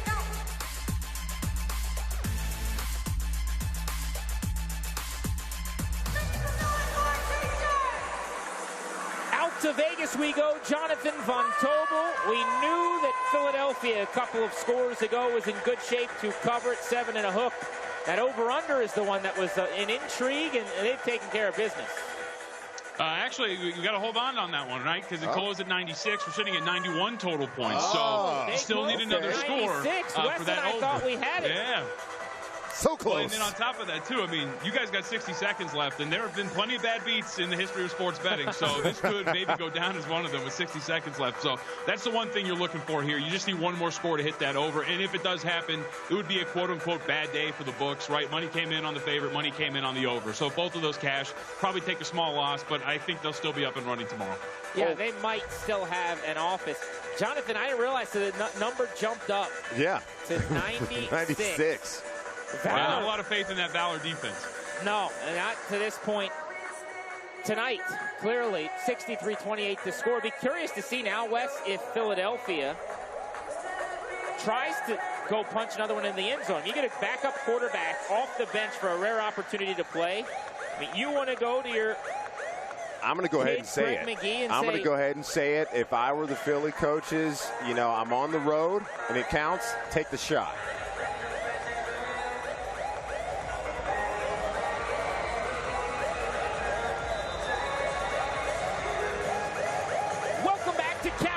Arena, 1 minute to play, 63-28 the score. Philadelphia leading Washington. They get the ball back after a second loss, fumbling as many drives for the Valor. They're getting some of the kids out on the field right now, and they're going to just take a knee. Victory formation for the backup quarterback, Greg McGee, and I love this. The fans in D.C. don't like it. They don't play that. Boo Birds are out. They do not enjoy that. They're saying, listen up, guys. We came out to watch football. And I still got beer in my cup. Not anybody taking a knee. Our play of the game coming your way in just a moment. And that's second down for Philadelphia from their own 24-yard line. Benji Mcdowell looks on from the sideline, knowing it's going to be a long week at the office to square away his defense after the second half. Offensively, they made too many mistakes as well. Yeah. 17 seconds and counting. Your Geico player of the game, your play of the game, way back early on in the first half, Arvell Nelson made a throw. Reggie Gray gets into the end zone to tie the game right before the half. Twice in the last 45 seconds of the second quarter, Washington scored a touchdown. Unfortunately, they didn't score again after, as the final horn has just sounded on this 63-28 contest. What do you think changed after intermission? Well, it looks like Philly was basically going to say we're going to be aggressive on both sides of the ball and take advantage of any mistakes that the Valor make. And the Valor actually handed it to them with an interception and 2 fumbles that really kind of took the air out of their sails. And that's really what it was. Got themselves into quicksand and just couldn't quite turn themselves around, couldn't get any of those plays they drew up on the sideline executed to try to turn the game around. Let's go to your Geico player of the game, and this is not a surprise. No. It's the fullback, Jeremy Richardson, who rushed for LeBron style. Not 1, not 2, not 3, 5 carries, 4 into the end zone, 37 yards. Like, what can you say? Jeremy Richardson, the big man, putting it to him on the offensive side of the ball. The fullback became the X factor for the game. So many receivers on that sole offense that can really make a difference. And it all came down to a fullback taking it to him both on the ground and out of the backfield. If you're Washington, what do you try to pull out of this game? You took the defending champions for 2 quarters offensively and did whatever you wanted with them. I mean, you moved up and down the field. You were tied at 28 at the half. You played the perfect first 2 quarters. It's going to be hard to look past the third and the fourth, but I'm curious if you're McDowell and company as a staff, what do you do to try to get something positive out of this. Well, you take the page that you had in the first quarter. You're absolutely right. You started the game right. You got the plays that you wanted to. You got some momentum and some rhythm going. But then as as Philly's defense started changing and adjusting. Played like the Seahawks defense. That's where I was thinking. I was like, ooh, kind of reminds me of the Legion of Boom. But what happened was the Valor didn't readjust, and it became an opportunity for Philly to start playing downhill. And then on Philly's offensive side, the Valor defense really weren't in a position to limit the big plays, and they came in a couple of different ways. Washa, of course, went off like he normally does, and then, of course, Richardson, the big man, hurting him as well. So those two alone, between Richardson and Washa, you've got to find a way to limit those guys from taking over games, henceforth, no matter who you're playing against. Yeah, weren't quite able to. Arvell Nelson, as the game went along, went to the bench. Yeah. I think that was just in-game, pulling a hockey goalie, trying to get a little momentum. I think there's enough good in the first half. There's been enough good from him over the last few weeks. He's got to be your guy. They need him to protect the football. Yeah, you've got to protect the football. And, again, that just comes down to mental discipline. You're never out of the game. Even though you think you're open, the other guy on the other team is still playing like it's all lights out. So you've got to stay disciplined, got to stay focused on the task at hand. And really what the Valor need to work on is short-term memory. You're going to make mistakes. Don't allow that breakdown on one play to kind of careen downhill and destroy everything that comes after it. If you get burned on a play, it's okay. You got burnt. Come back, focus on the next play. Thank you so much for spending your evening with us, however you did so. Monumental Sports Network, our Facebook stream, or on NBC Sports Washington. Your final score, 63-28. The defending champion Philadelphia Soul improving to 6-4 on the season. The quest for win number 2 for the Valor continues as they are home next weekend. Come on out and check out the game here at Capital One Arena. Sherry Burris did a great job on the sideline. Wes Hall, fantastic as always, providing your color commentary. Big thank you to our entire crew downstairs and behind the scenes who helped make this broadcast possible. Excellent work making us look and sound good. Now look, I'm not sure, but that wasn't your guys' fault. We're working on it. We sounded good, and that was kind of all of you. For the entire crew, Grant Paulson saying so long. We'll catch up with you again next week on the Monumental Sports Network. Valor fans, enjoy your Friday night and enjoy your weekend.